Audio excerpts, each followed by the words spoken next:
Before the first light reaches the water, the house is already breathing. Wind presses against the turf and timber walls. Rain whispers through the thatch.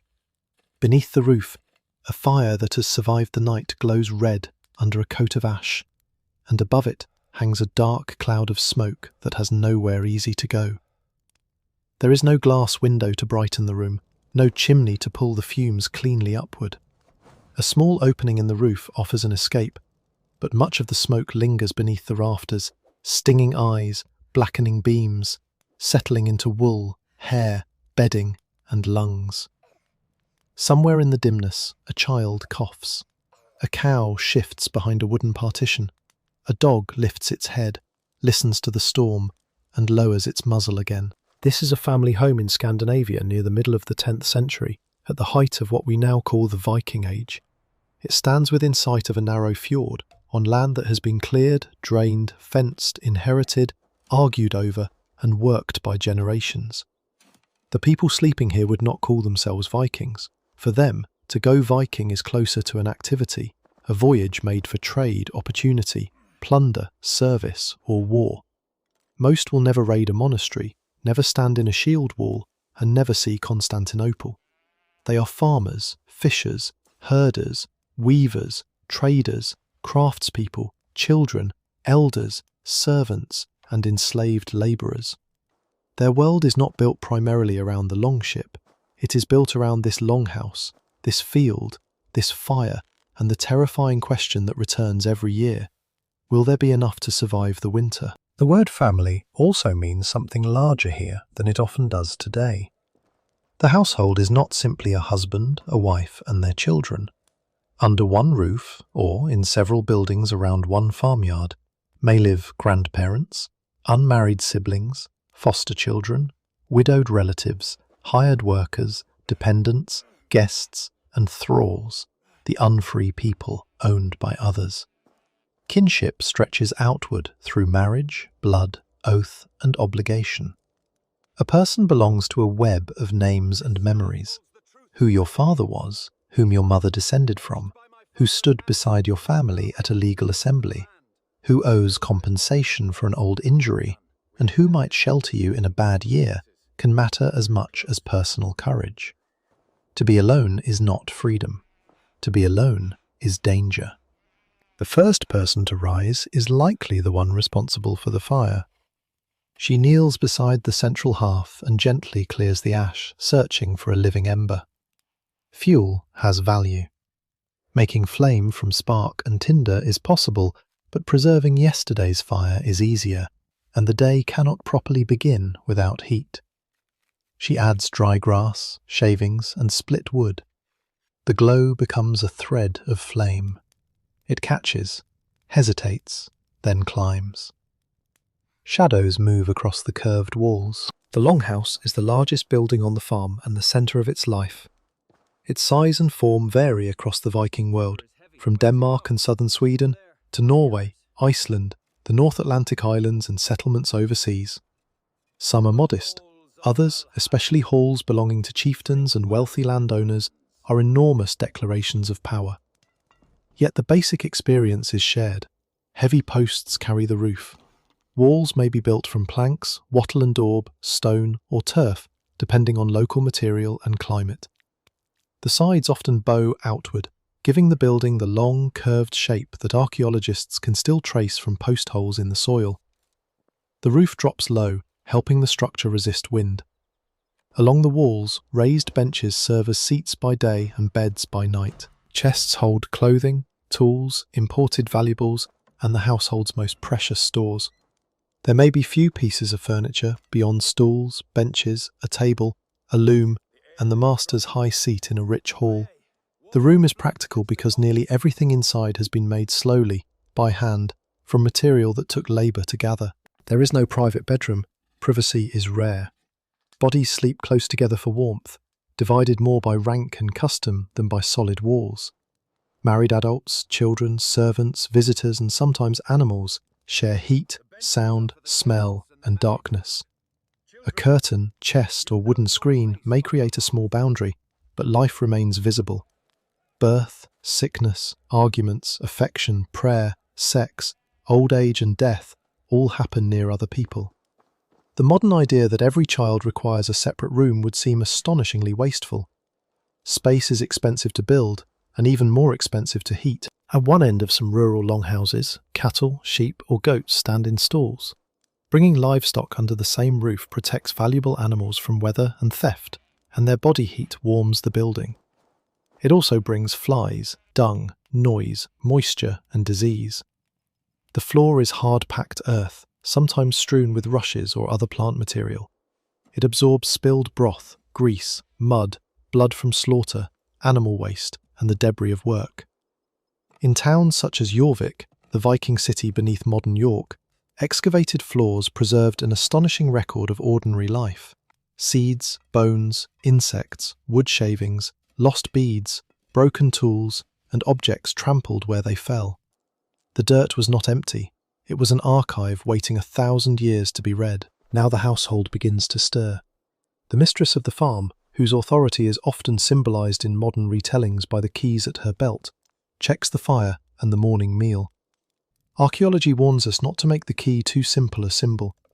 Keys appear in only a small share of women's graves, and some may have carried ritual meanings as well as practical ones. But the underlying responsibility is real. On a working farm, control of stores can mean control of life itself.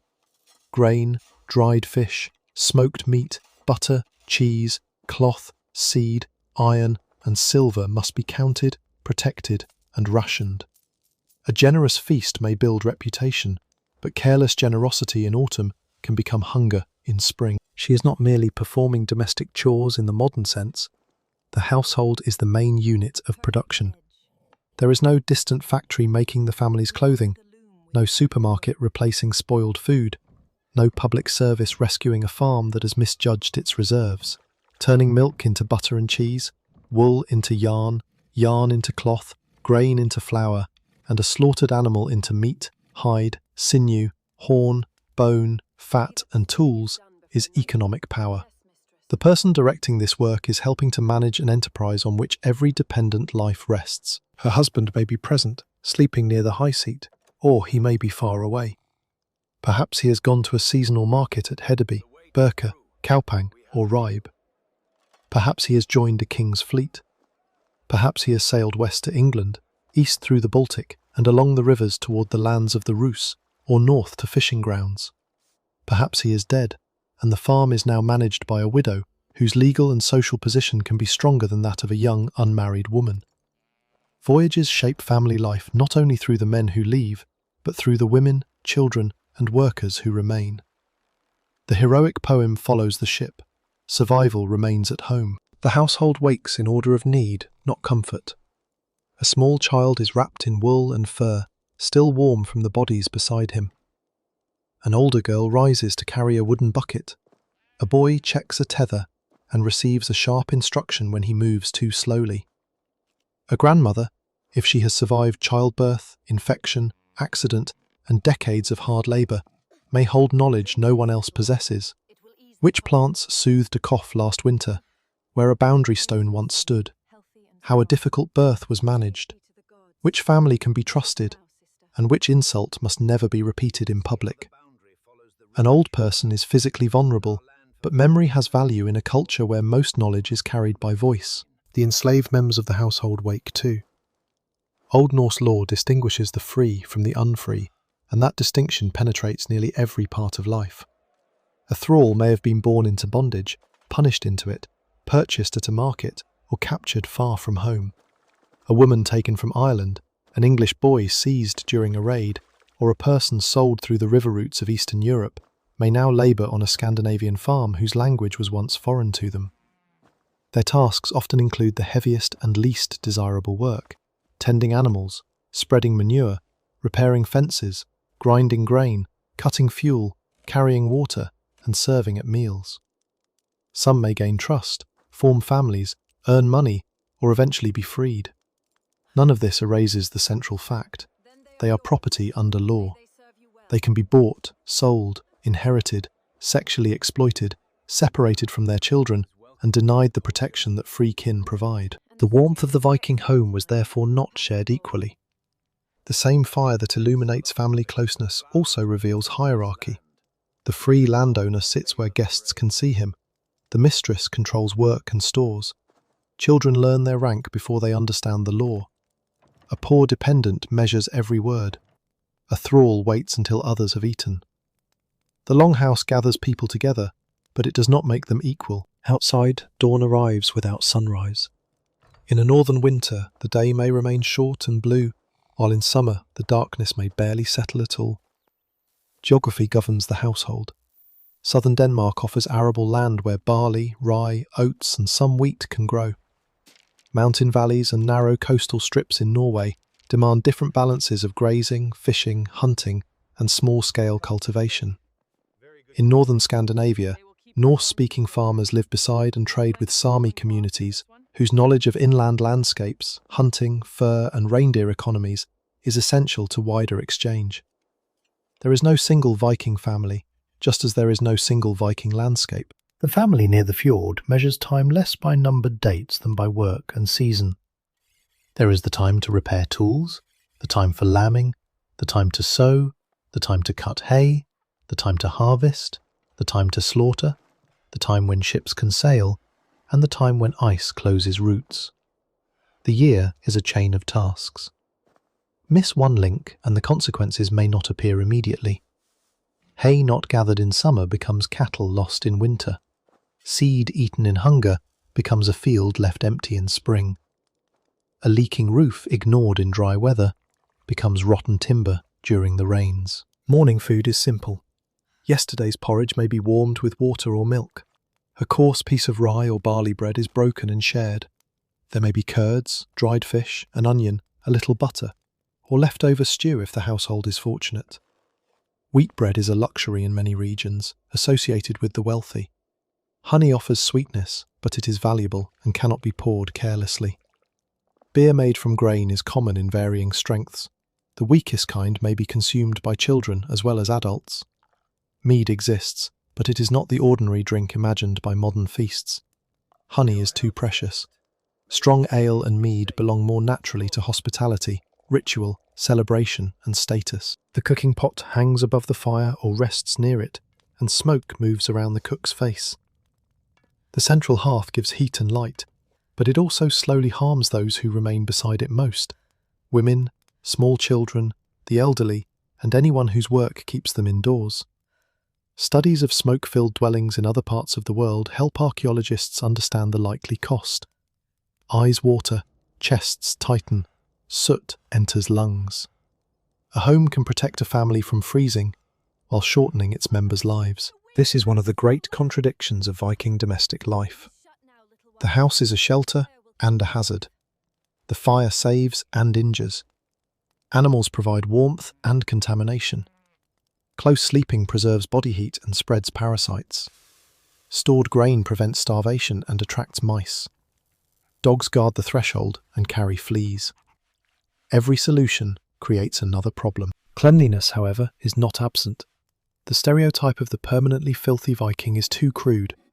Combs made from bone, antler or wood are among the most common personal objects found by archaeologists. Tweezers, ear spoons, razors and toothpicks show repeated attention to grooming. A comb may be protected in its own case because teeth are delicate and the object took skill to make. Hair can be washed and arranged, beards can be trimmed, clothing can be brushed, aired, patched and deloused.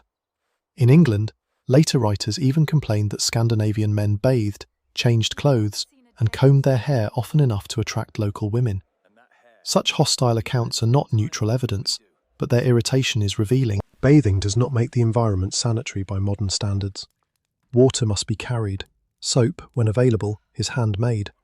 Waste accumulates near settlements. Intestinal parasites are widespread.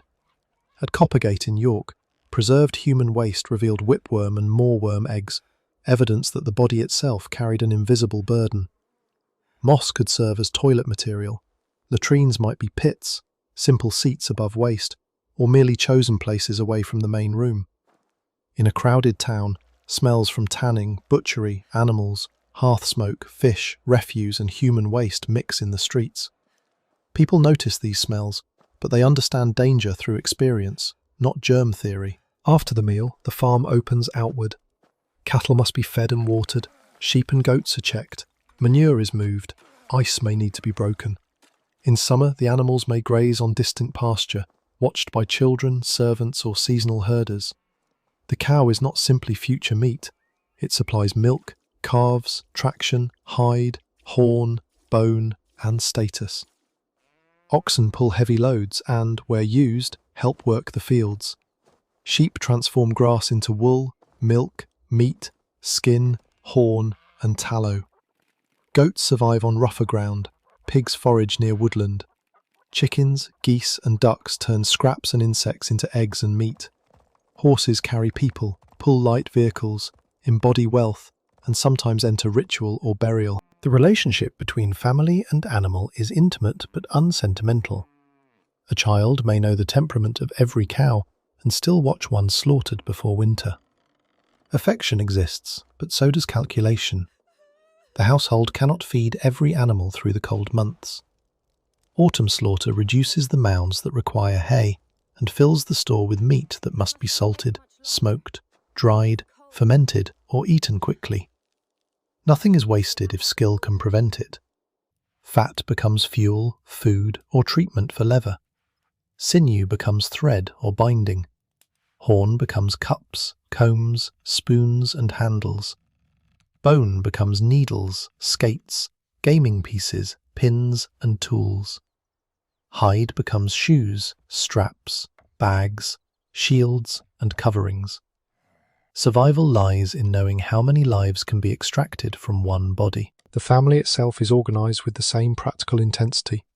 Children are loved, mourned, joked with, and protected, but they are also workers in training. The sharp separation between childhood and adult labour that exists in many modern societies would be unfamiliar. A small child can gather kindling, scare birds from grain, watch geese, carry messages, pick berries, turn a spit, or keep an eye on the fire. As strength and judgment grow, so do responsibilities.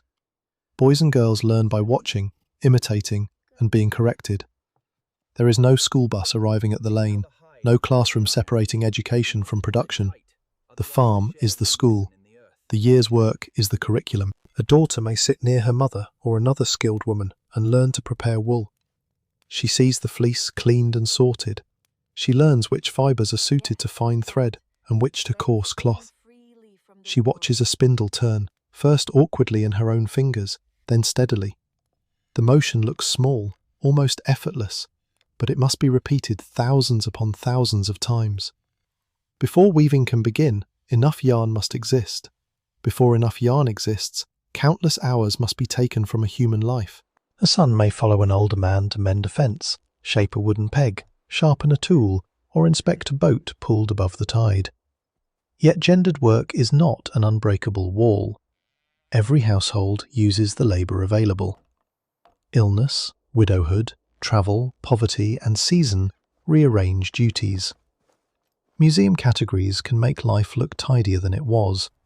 On a real farm, if an animal is escaping, the nearest capable person closes the gate.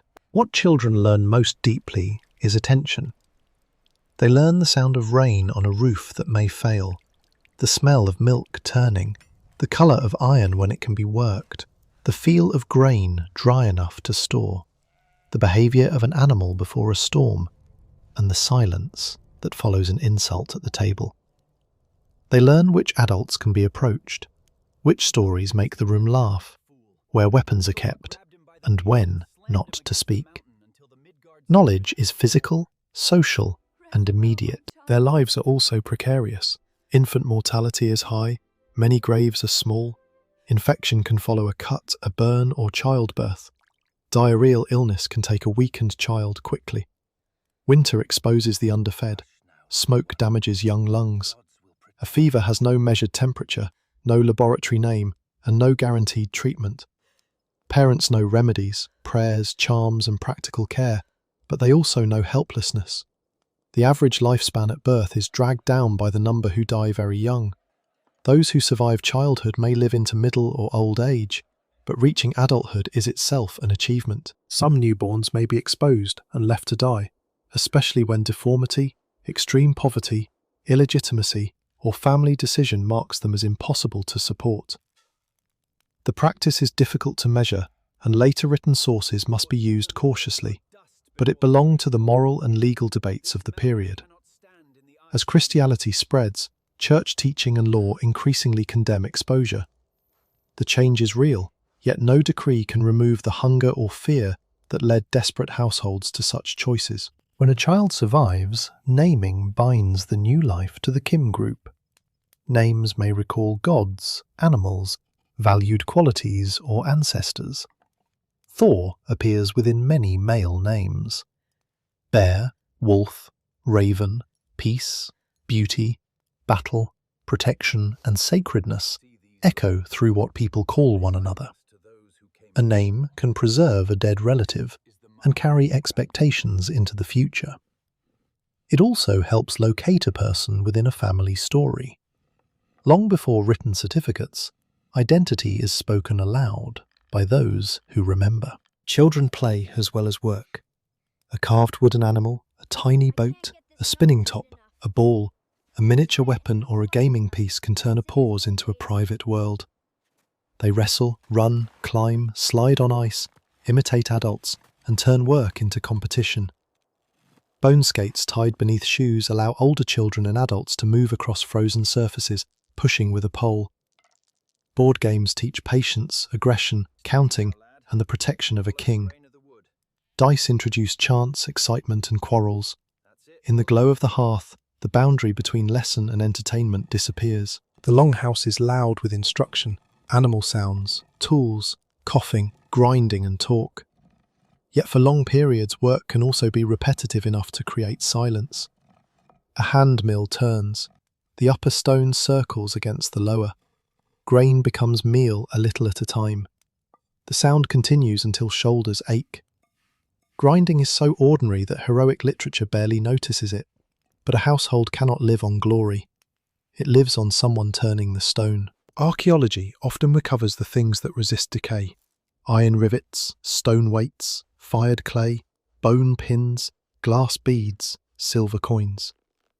Domestic life depended just as much on what vanished. Baskets, ropes, wooden bowls, leather bags, wool blankets, linen shifts, dried herbs, straw mattresses, food stores, and the human hands that maintained them. To reconstruct a Viking family, we must imagine an entire world around a few surviving fragments. One such fragment might be a loom weight. To a museum visitor, it appears small and still. In the house, it belongs to a towering, warp-weighted loom leaning against the wall. Long threads hang vertically, kept under tension by rows of weights. The weaver passes the weft back and forth, beats it tight, checks the edge, corrects a mistake, and continues. Cloth grows slowly. A single sail for a sea-going vessel can demand an immense quantity of wool and labour. The ship celebrated in poetry is therefore inseparable from women spinning in smoke-darkened rooms. Every mile under sail begins with fleece, spindle, loom, and time. Textile work does not stop when the cloth leaves the loom. It may be fooled to tighten the fibres, dyed with plant materials, cut carefully, and sewn with wool or linen thread. A mistake wastes weeks. Clothes are therefore repaired repeatedly. A tunic passes to a younger child. A worn cloak is patched. A torn section becomes a smaller garment, then a cloth, then perhaps stuffing or tinder. Fashion exists, especially among the wealthy, but nothing is disposable. The family dresses in layers suited to weather and status. Men commonly wear a linen or wool undershirt beneath a tunic, with trousers or close-fitting leg coverings, a belt, cloak, and leather shoes. Women wear shifts and wool garments whose precise regional forms can be traced partly through brooches and textile remains. In some areas, paired oval brooches secure a suspended dress. Beads hang between them, displaying wealth and connections. Cloaks fasten with pins or brooches. Fur may line or trim clothing, though the image of every Viking draped in luxurious fur belongs more to fantasy than average life. Children wear smaller versions of adult forms. The quality of fibre, density of weave, brilliance of dye, amount of jewellery, and fineness of stitching make social differences visible. Colour is not absent from this world. Wool can hold reds, yellows, blues, greens and browns. Though strong, even dyes require material and skill. Imported silk appears in elite contexts. Glass beads arrive through trade routes crossing seas and continents. A small blue bead on a child's clothing may connect this dark room to workshops far beyond the horizon. The household is local, but never isolated. When daylight finally strengthens, the door opens and cold air cuts through the smoke. For a moment, the interior becomes clearer. The roof beams are black, steam rises from animals, iron tools glint near the wall, shields, if the household owns them, hang where damp will not ruin them. A chest is locked, a spindle turns, a child carries ash outside. Beyond the threshold lies a farmyard of smaller buildings, storage houses raised against moisture, a smithy placed where sparks are safer, a workshop sunk partly into the ground, a byre, a barn, a privy, perhaps a small shrine or a space where offerings are made. Paths between them have become mud. This is how the Viking world begins each day, not with an axe raised against a foreign shore, but with a door opening onto weather. Beyond that door, the family's land is divided not by neat modern fences alone, but by memory, custom, ditches, stones, hedges, and the testimony of neighbours. A boundary is never merely a line, it is an agreement that may outlive the people who made it, and an invitation to conflict when memory fails. A strip of meadow, a stand of timber, access to water, the right to cut peat, or the use of a distant pasture can determine whether a household expands or declines. In a society without a centralised land registry, the living landscape must be remembered and defended. The wealth of the farm can be read in its buildings and animals, but not all of it is visible. Reputation is a form of capital, so is kinship, so is the ability to summon neighbours for shared work. The household that can call 10 people to raise a roof, launch a boat, cut hay before rain, or stand as witnesses at an assembly, possesses a strength that a chest of silver alone cannot provide. Generosity creates obligations. A feast is not waste if it purchases loyalty. A marriage is not merely romance if it settles an old dispute or joins 2 landholding families. The domestic and political worlds are not separate.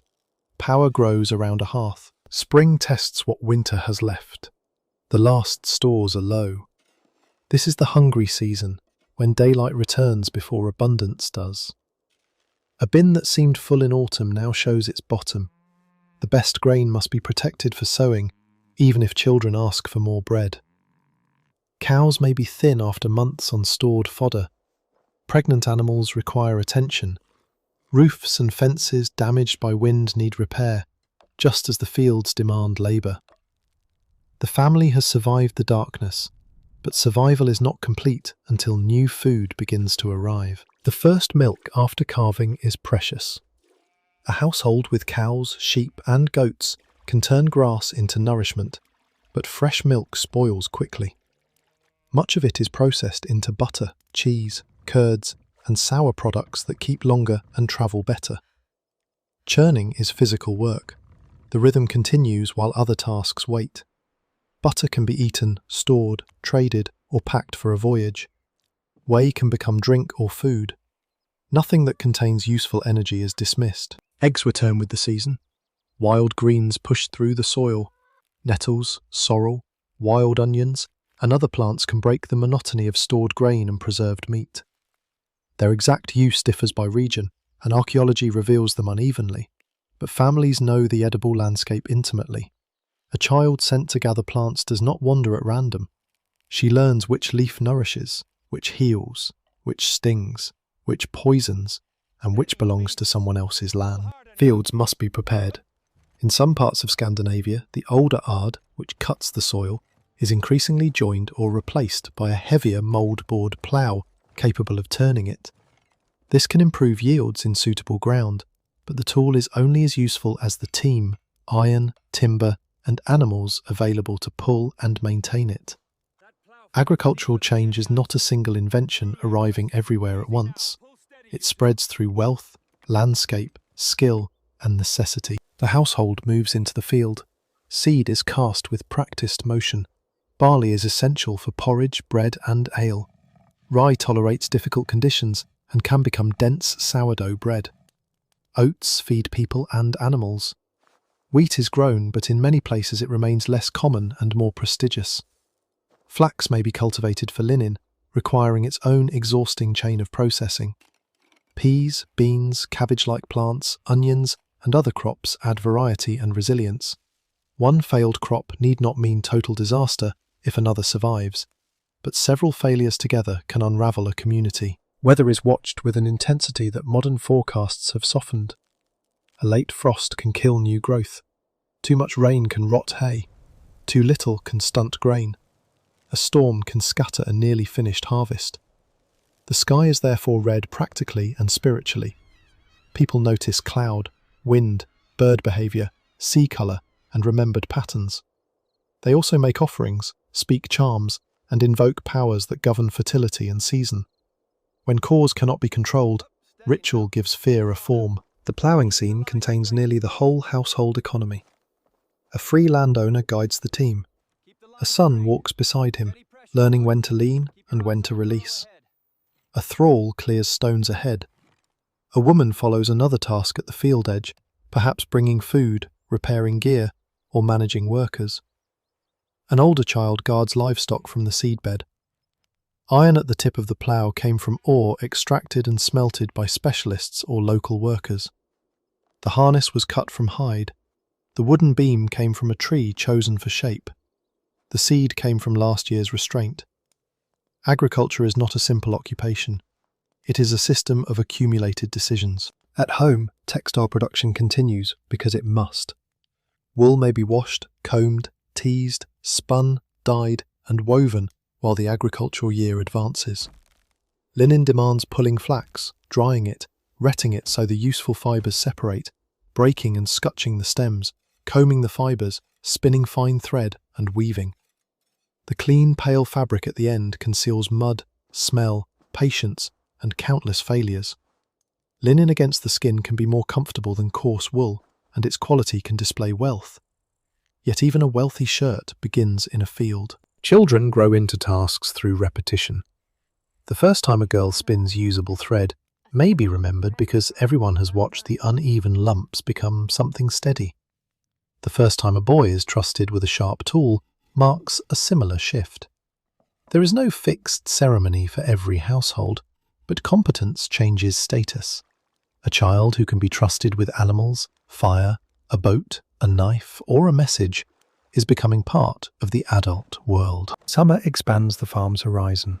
Days lengthen, roads dry, water routes open, fishing intensifies. Nets are repaired and set. Hooks, lines, spears, traps and boats are prepared. Coastal families take cod, herring, flatfish, shellfish, and whatever local waters provide. Rivers and lakes offer freshwater fish. Seals may be hunted in some areas. Fish can be eaten fresh, but preservation turns a seasonal catch into winter security and trade. Drying requires the right air. Smoking requires fuel. Salting requires salt, a commodity whose availability and cost shape what can be stored. The sea is both cupboard and grave. A small working boat matters to daily life far more than the great decorated longship. It carries people across a fjord, moves sheep, brings hay from an island meadow, checks nets, reaches a market, visits kin, and transports a dead body to burial. It is patched, tarred, hauled, baled, and inherited. Children learn water early because water lies between everything.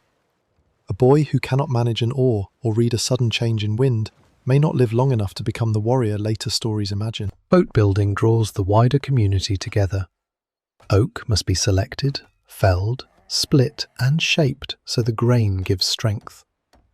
Planks overlap in clinker construction and are fastened with iron rivets. Frames support the shell. Woolen sailcloth demands enormous labour, while rope may be made from bast, hemp, wool, hide or other fibre. Tar and animal hair help seal seams. The finished vessel embodies forests, mines, fields, animals, and specialized knowledge. It also embodies social organization. Few households can build a major ship alone. The richest families use ships to turn agricultural surplus into influence. Grain, cloth, hides, iron, whetstones, timber, furs, antler, walrus ivory, amber, dried fish, and enslaved people move through trading networks. In return come silver, glass, silk, spices, wine, jewelry, fine weapons, coins, and stories. A farm near a navigable shore can participate indirectly, even if no family member travels farther than the nearest market. Its wool may become sailcloth for a merchant. Its butter may feed a crew. Its son may row. Its daughter may marry into a trading household. Its thrall may have been carried home in the opposite direction. Markets are temporary explosions of unfamiliarity. At Hedeby near the base of the Jutland Peninsula, at Birka in Lake Mälaren, at Ribe on Denmark's western coast, at Kaupang in Norway, or at towns across the Viking world, rural families encounter dense settlement, specialised craft, foreign speech, and goods whose origins are difficult to imagine. The air smells of smoke, livestock, fish, leather, food, tar, sweat, and waste. Hammers ring. Merchants argue over weight. Dogs move under stalls. Someone sings badly. Someone cheats. Value is often measured by weight rather than the face stamped on a coin. Silver coins from the Islamic world may travel north along river systems and be cut into pieces. Arm rings and ingots can be chopped into hack silver. A merchant carries small scales and weights because trust needs measurement. The coin's original ruler may mean little to the person who tests its metal.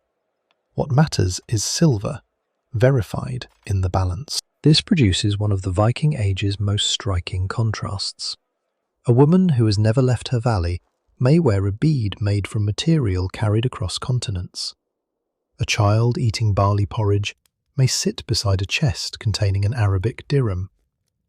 A farmer who cannot read a foreign inscription can recognize honest weight. Global exchange enters the home not as an abstract economy, but as a brooch, a knife blade, a pinch of colour, a silk strip, a better whetstone, or a missing relative. Townhouses differ from rural longhouses. At Coppergate, in 10th century York, buildings stood on narrow plots facing the street. Early structures used posts and woven wattle walls, with large central hearths and simple earth floors. Later, semi-cellared timber buildings increased usable space as the city grew more crowded. House and workshop merged. Woodturners produced cups and bowls, leaving hundreds of characteristic cores. Metalworkers, leatherworkers, comb makers, jewellers, and other specialists lived close to their trade. Children grew up amid craft debris rather than open fields, yet they too belonged to household production. An urban family purchases more of what a farm family produces for itself. A smith cannot spend every day tending grain if he must satisfy customers. A cup maker needs wood supplied from outside the town. Food arrives through market and estate networks. Specialization creates opportunity and dependence. If trade fails, the city cannot simply eat its tools. For a rural visitor, the town is exciting and dangerous. Goods can be sold, news collected, marriages considered, debts paid, and political rumours tested. Theft is easier in a crowd. Fire can move quickly among timber and thatch. Disease thrives where people, animals, and waste gather.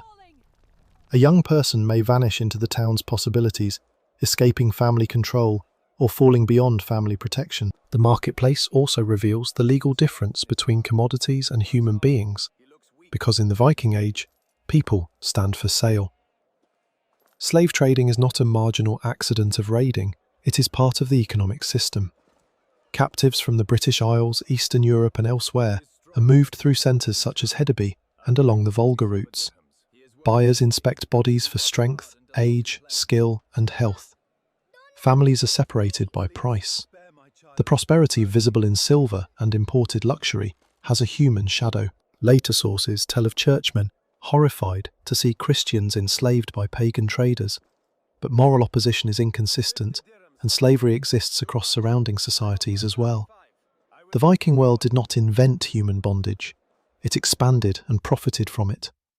The same ship that carries peaceful cargo can return with captives. The same farmer who fears raiders may purchase a stranger to labour in his field. Victim and beneficiary are not fixed identities. At home, the new captive must learn commands quickly. Language arrives through work: water, fire, cow, bread, stop, carry, faster. A skilled captive may become valuable in a particular craft.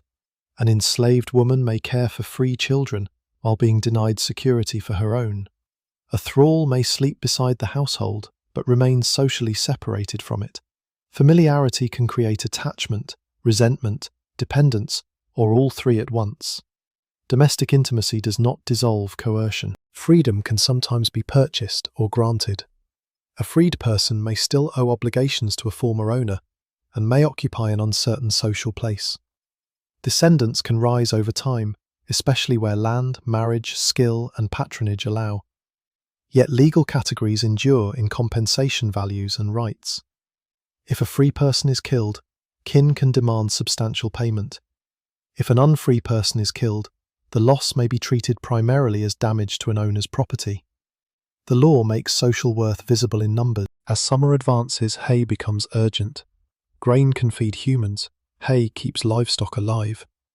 Meadows are cut with scythes and sickles, the grass turned, dried, gathered and stacked or stored. Rain at the wrong time can destroy the work. Everyone capable helps. The labour is exhausting, repetitive and time-sensitive. A household may exchange help with neighbours, creating debts of work that must later be repaid. Haymaking offers moments of community. People eat in the field, children carry drink, jokes travel down the line of workers. Courtship can begin during shared labour because young people see one another's stamina and temperament. A person who appears impressive at a feast may look different after hours beneath the sun. Marriage alliances are political, but attraction and observation still find their way into the decision. The family eats according to season and status. Porridge and bread remain foundations. Stews combine grain, legumes, greens, meat, fish or dairy in ways that stretch scarce ingredients. The wealthy eat more meat and can demonstrate power by serving it abundantly. Ordinary households may slaughter strategically and consume more animal protein at particular times. Coastal and river communities depend more heavily on fish. Berries, plums, wild apples, hazelnuts and gathered plants add flavour and nutrients. Imported wine belongs to elites. Spices from distant lands are rare, while local herbs, mustard-like seeds, onions and smoke shape taste. Food is not bland simply because it is old. Fermentation, souring, drying, smoking, roasting, boiling and baking create strong flavours. Butter can be salted. Milk becomes tangy. Fish may be pungent. Bread can be dense and sour. A cook learns how much heat a pot can take when meat has turned unsafe, how to rescue damp grain, and how to feed unexpected guests without exposing the household's scarcity. The central pot creates a meal in which ingredients are not distributed equally. The master receives a preferred portion. Guests of rank must be honoured. Workers eat according to custom and status. Children may be fed from shared vessels. Wooden bowls and spoons are common, while knives are personal tools carried at the belt. Forks in the modern dining sense are absent. Hands, spoons and knife points do the work. Cups and drinking horns circulate, binding the table socially while also spreading illness. Hospitality is not optional politeness. A traveller depends on households because inns are limited or non-existent across much of the countryside. To refuse shelter without reason can damage reputation. To accept a guest is also to invite news, opportunity, and risk through the door. The stranger may carry trade information, a marriage proposal, a poem, a legal summons, infection, theft, or violence. Before the guest enters, identities are established. Who is he? Whose son? From which district? Under whose protection? Does anyone know his kin? A name without connections is a warning. The household's men may keep weapons within reach while bread is offered. Hospitality and suspicion sit at the same bench. A distinguished visitor is seated according to rank. The place of honour matters.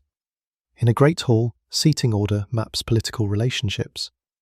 To place a proud man too low can become a public insult. To raise another too high can offend everyone who believes himself superior. The mistress and her attendants serve drink, but the act is not menial. In elite settings, it can be ceremonial, affirming bonds between lord and followers. The cup moves through a choreography of power. At an ordinary farm, the ceremony is smaller but still meaningful. The host offers what he can afford. The guest praises the food. News begins after hunger has softened caution. A raid has struck a coast. A king demands ships. A trader has returned with silver. A neighbour's daughter is promised in marriage. A man has been killed at a market. A priest has erected a cross. A harvest has failed across the water. These reports change household decisions before any official messenger arrives. The Viking family lives inside information carried by people. Rumour moves quickly, but mutates.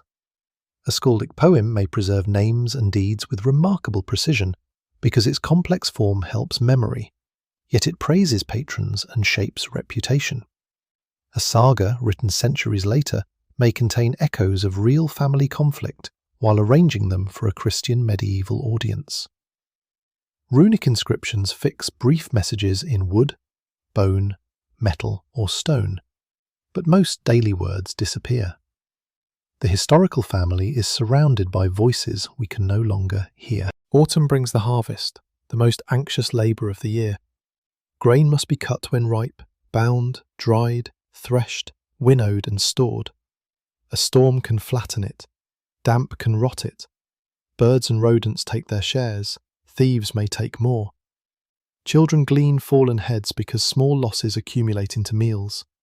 The household works until light fails, then returns to the longhouse carrying dust in hair and chaff inside clothing. When the grain finally lies in storage, relief is cautious.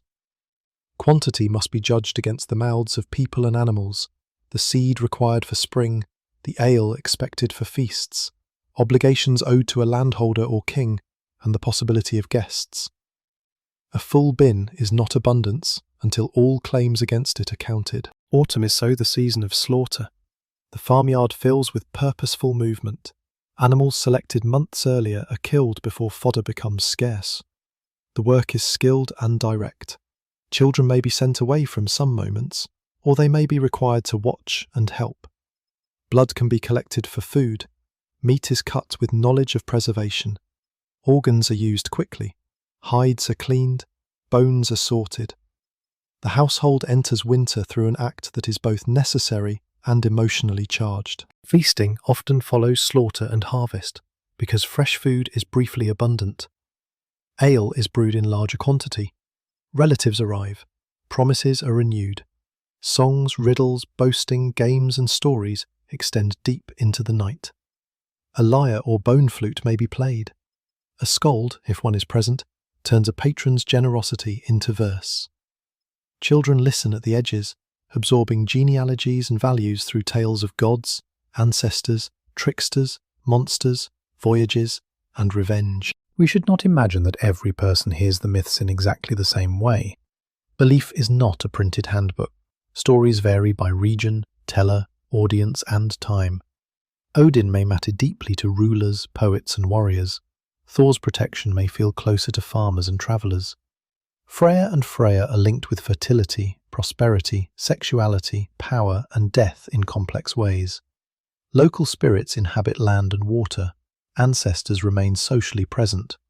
Christianity has already entered many households through travel, trade, captives, missionaries, marriage, and political change.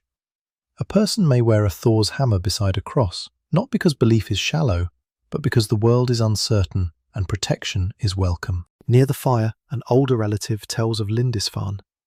The attack on the monastery in 793 has become a famous beginning for later historians, but no family in 793 knew that a new age had officially opened.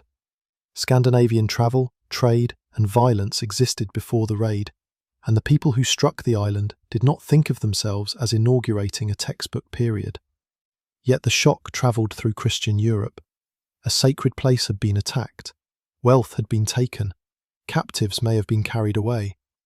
The northern seaborne threat entered written memory because monks were among those who could record it. Generations later, that event is no longer simply news. It is part of a world transformed by repeated voyages. Scandinavian armies have campaigned in England. The great army that arrived in 865 conquered kingdoms and helped produce the region later called the Danelaw. York became Jorvik, a centre of rule, craft and trade. Dublin grew through a mixture of settlement, commerce, warfare and slave trading. Norse communities spread through the Scottish Islands, the Isle of Man, Ireland, Iceland and beyond. Families did not merely raid these places, they migrated, built homes, married locally, raised children, changed languages, and were changed in return. The story by the hearth therefore touches people in the room personally. A cousin lives in England. A grandmother was born in Ireland. A necklace came through Dublin. A man's accent reveals years abroad. A child bears a name common in both Norse and local tradition. The Viking Age is not a wall between Scandinavians and everyone else. It is a period of collision and mixture, and the family is where that mixture becomes permanent. When the feast ends, the household does not return to silence immediately. Bedding must be arranged. Guests are placed according to trust and status. Embers are banked. Valuable vessels are locked away. Someone checks the door bar. Dogs settle near the entrance. A servant cleans what can be cleaned and leaves the rest for morning. Smoke thickens again beneath the roof. Outside, the harvested fields lie pale beneath the moon. In the storage building, grain waits. In the byre, fewer animals breathe. On the shore, a boat has been pulled high against winter storms. The family has reached another turning of the year, but safety remains temporary. A roof can burn. A child can sicken. A feud can return. A king can demand service. The sea can keep a husband or son. For now, the house closes around its people. They sleep beside the products of a year's labour, guarded by kin, custom, and a wooden door. Yet the strongest wall around a Viking household is not made from timber or turf. It is marriage. Through marriage, land can be joined, disputes quieted, ships financed, loyalties widened, and children given a recognised place within two kin groups. A wedding may contain affection, desire, calculation, coercion, hope, and fear in proportions that no legal formula can measure. Families take a close interest because a marriage affects them all. The suitability of a husband is not judged only by appearance or charm. His land, inheritance prospects, courage, temper, reputation, health, alliances, and ability to provide matter. So does the conduct of his relatives, because marriage ties one kindred to another. A wife, likewise, brings status, skill, connections, property arrangements, and the possibility of heirs. Beauty can be praised in verse, but a household survives through competence. Later saga literature contains spirited women who reject suitors, urge men toward action, negotiate settlements, or end marriages. These stories cannot be read as transparent transcripts of everyday Viking practice, yet legal traditions do indicate that Scandinavian women could possess property, inherit in some circumstances, and seek divorce under recognised conditions. Compared with many contemporary societies, a free woman might hold notable legal and economic standing, but calling the system equal would hide its limits. Formal politics and court representation were dominated by men. Families could pressure daughters. Female sexual conduct was judged more harshly.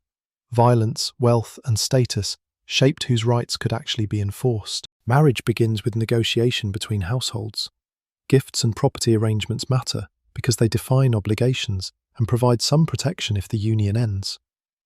Terms vary across time and region, and later law codes preserve a world already changing under Christianity, so certainty is dangerous. Still, the basic principle is clear. Marriage is not a private promise whispered between two isolated individuals. It is a public transfer of responsibility, recognised by kin and community. At the wedding, drink passes, witnesses listen, and the joining is made visible. The bride may carry clothing, livestock, household equipment, silver, or rights connected with land. The groom's family makes its own commitments. Feasting demonstrates that the households can support the alliance. A poor family may celebrate modestly, while the wealthy turn the event into political theatre. The bride enters a new longhouse and faces an immediate test. She must learn its rhythms, stores, relationships, grudges, and hidden weaknesses. An older mother-in-law may control important decisions. Servants may resist a new authority. Stepchildren may watch her carefully. Her husband's relatives may judge how she serves guests, manages textiles, protects goods, and responds to insult. The household is not automatically hers simply because the ceremony is complete. Over time, authority can grow. If her husband travels, she may direct the farm for months or years. She decides how much grain can be spared, supervises harvest, assigns work, receives travellers, and preserves the family's interests. The popular image of the Viking housewife as passive collapses under the weight of these responsibilities. The home is not a retreat from economic life. It is where economic life is organised. Textiles give women particular influence because cloth is both necessity and wealth. A fine piece can be traded. Standardised cloth can function in payment. Sail production supports voyages and warfare. In towns, some women may specialise in textile work beyond the needs of their immediate families. Their labour links domestic knowledge to commercial production. The boundary between housewife and entrepreneur is thinner than modern labels suggest. Pregnancy changes the household's calculations. It promises continuity and introduces mortal danger. There is no prenatal scan, no sterile delivery room, no blood transfusion, and no reliable surgical rescue. Experienced women assist the birth. They prepare cloth, water, herbs, supports, and space near warmth. Men may be excluded from the immediate scene, but cannot escape its consequences. A prolonged labour can end with 2 deaths. A successful birth can still be followed by bleeding or infection. The mother hears advice drawn from generations of experience, ritual, and belief. Some practices help, others do nothing. A charm may be spoken. A protective object may be placed nearby. A goddess or Christian saint may be invoked, depending on the household and date. In a transitional age, old and new sacred languages can stand close together. Fear is not doctrinally pure. When the infant cries, relief is only the beginning. Feeding must succeed. The mother may breastfeed for an extended period, limiting but not eliminating the chance of another pregnancy.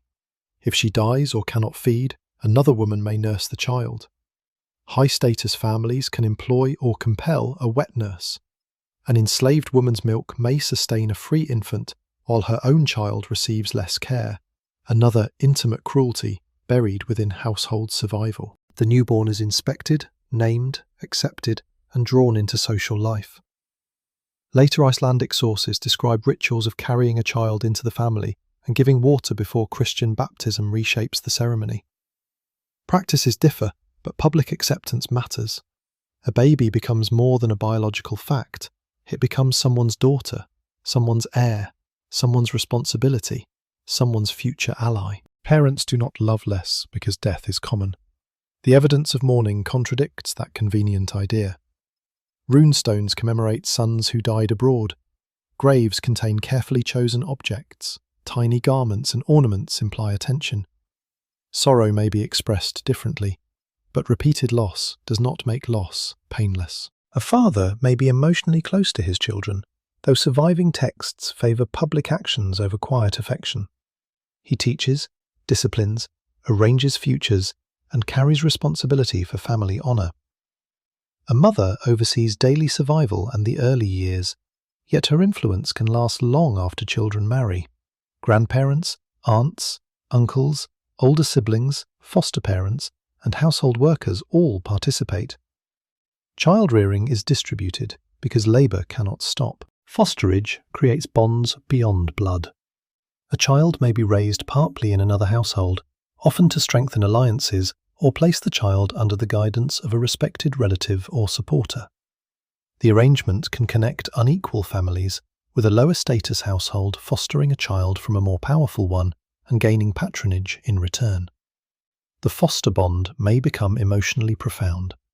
In sagas, foster brothers can owe one another loyalty almost as strong as bloodkin. This means that the answer to who is the family changes depending on the question. For inheritance, one set of relationships matters. For daily affection, another may dominate. For revenge, a broad kindred can be summoned. For work, everyone under the roof is involved. For memory, even the dead remain members. Inheritance is therefore a source of continuity and danger. Land rarely divides without consequence. Sons expect shares, daughters may receive movable wealth or, under particular rules and circumstances, inherit land. Widows defend rights against male relatives. An illegitimate child may have a weaker claim. A man without sons considers brothers, nephews, daughters, or adopted arrangements. Every death can reopen the map. The ideal is to preserve a viable farm, but fairness and survival do not always align. Divide land too many times, and each share may become too small. Favour one heir, and resentment hardens among the others. Younger sons may seek opportunity through trade, military service, settlement abroad, craft, or loyalty to a lord. Viking expansion is sometimes explained through population pressure or land hunger, but no single cause fits every region. Family strategies, political competition, wealth seeking, and the ambitions of leaders all contribute. A young man leaving home carries more than supplies. He carries expectations. Success should return as silver, land, reputation, or alliances. Failure may mean death in a place his family cannot locate. A young woman marrying across the sea carries language, craft traditions, kin connections, and religious habits into a new community. Migration is not only men moving outward. Archaeological evidence from burials and settlements shows women as part of Scandinavian mobility, settlement, and cultural exchange. At home, a child's transition toward adulthood is gradual but early. In some legal traditions, a boy reaches formal majority in his mid-teens. Girls can marry young by modern standards. Age is judged less through birthdays celebrated annually than through bodily maturity, competence, and social status. A 15-year-old who can manage livestock, wield weapons, speak at an assembly through male kin, or bear a child occupies an adult world. This does not mean every teenager is treated with full authority. Older relatives control property and marriage. Youth invites testing. Young men are particularly vulnerable to the culture of reputation. They must show courage without appearing reckless, defend honor without creating unaffordable enemies, and follow leaders without becoming expendable. Boasting can open a path to status, but it can also bind a person to a dangerous promise. Young women face a different public scrutiny. Skill, fertility, family background, sexual reputation, and the quality of clothing can shape prospects. A woman who manages a household well may command respect. A woman without protective kin faces exploitation. A wealthy widow can exercise choices unavailable to a poor girl. Gender matters, but wealth and status transform what gender permits. Divorce reveals both freedom and inequality. Later Icelandic legal traditions describe formal procedures and grounds, including violence, neglect, or a spouse's prolonged absence. A wife could, under certain conditions, leave and recover property assigned to her. Babies and small children might remain with the mother, while older children were divided according to agreements and resources. Yet a legal right is only as strong as the relatives willing to support it. A woman standing against a powerful husband needs allies. The household hears about disputes at the Thing, the assembly where free men gather to make law, settle cases, announce claims, witness transfers, and build political coalitions. The Thing is not a modern parliament and not a perfectly democratic court. Rank, patronage, eloquence, intimidation, and armed support all influence outcomes. But it creates a public arena in which law is spoken, remembered, and applied. The lack of a powerful state bureaucracy does not mean the absence of rules. It means enforcement depends heavily on community and kin. Before the meeting, a case is prepared at home. Witnesses are identified, genealogies are reviewed, compensation is calculated. A woman whose property is involved may direct male relatives who formally speak for her. An old man rehearses the exact words of a boundary agreement. A child is told to remember what he heard. Law begins in family conversation. At the assembly site, tents and temporary shelters rise. Traders take advantage of the crowd. News and marriages are discussed beside lawsuits. Sacrifice or ritual may accompany the gathering in pre-Christian contexts. Leaders arrive with followers, making their strength visible. The law speaker, where that office exists, recites inherited rules from memory. A missed formula or absent witness can determine the outcome. Many disputes end through compensation rather than execution or imprisonment. A killing creates a debt, assessed according to status and circumstance. The offender and his kin may owe payment to the victim's family. This system aims to prevent endless revenge, but it also makes kin collectively responsible. A man who acts in anger can impoverish relatives who never approved his violence. Honour is not a decorative ideal. In a world where protection depends on reputation, appearing unable to answer an injury invites more injuries. Yet constant retaliation destroys households. Viking families live inside this tension. They must demonstrate that they cannot be abused while finding ways to stop conflict before fields go unworked and sons disappear. The sagas, written down later in medieval Iceland, are filled with feuds that move from insult to lawsuit to ambush to negotiated settlement. Their artistry should not be confused with direct reportage, but the social logic is persuasive. Words matter because words test status in public. A mocking verse can be dangerous. Accusations touching courage, masculinity, sexual conduct or ancestry can demand an answer. The dinner table becomes a political stage. Women in saga narratives sometimes incite male relatives by displaying a bloodied garment or repeating an insult. This literary pattern has often been used to portray women as engines of vengeance.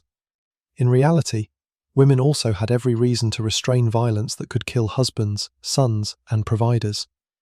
A widow may demand justice and still negotiate compensation. A mother can remember a murder and fear the revenge her child plans. The family keeps weapons because law cannot remove immediate danger. A spear is more common and affordable than a sword.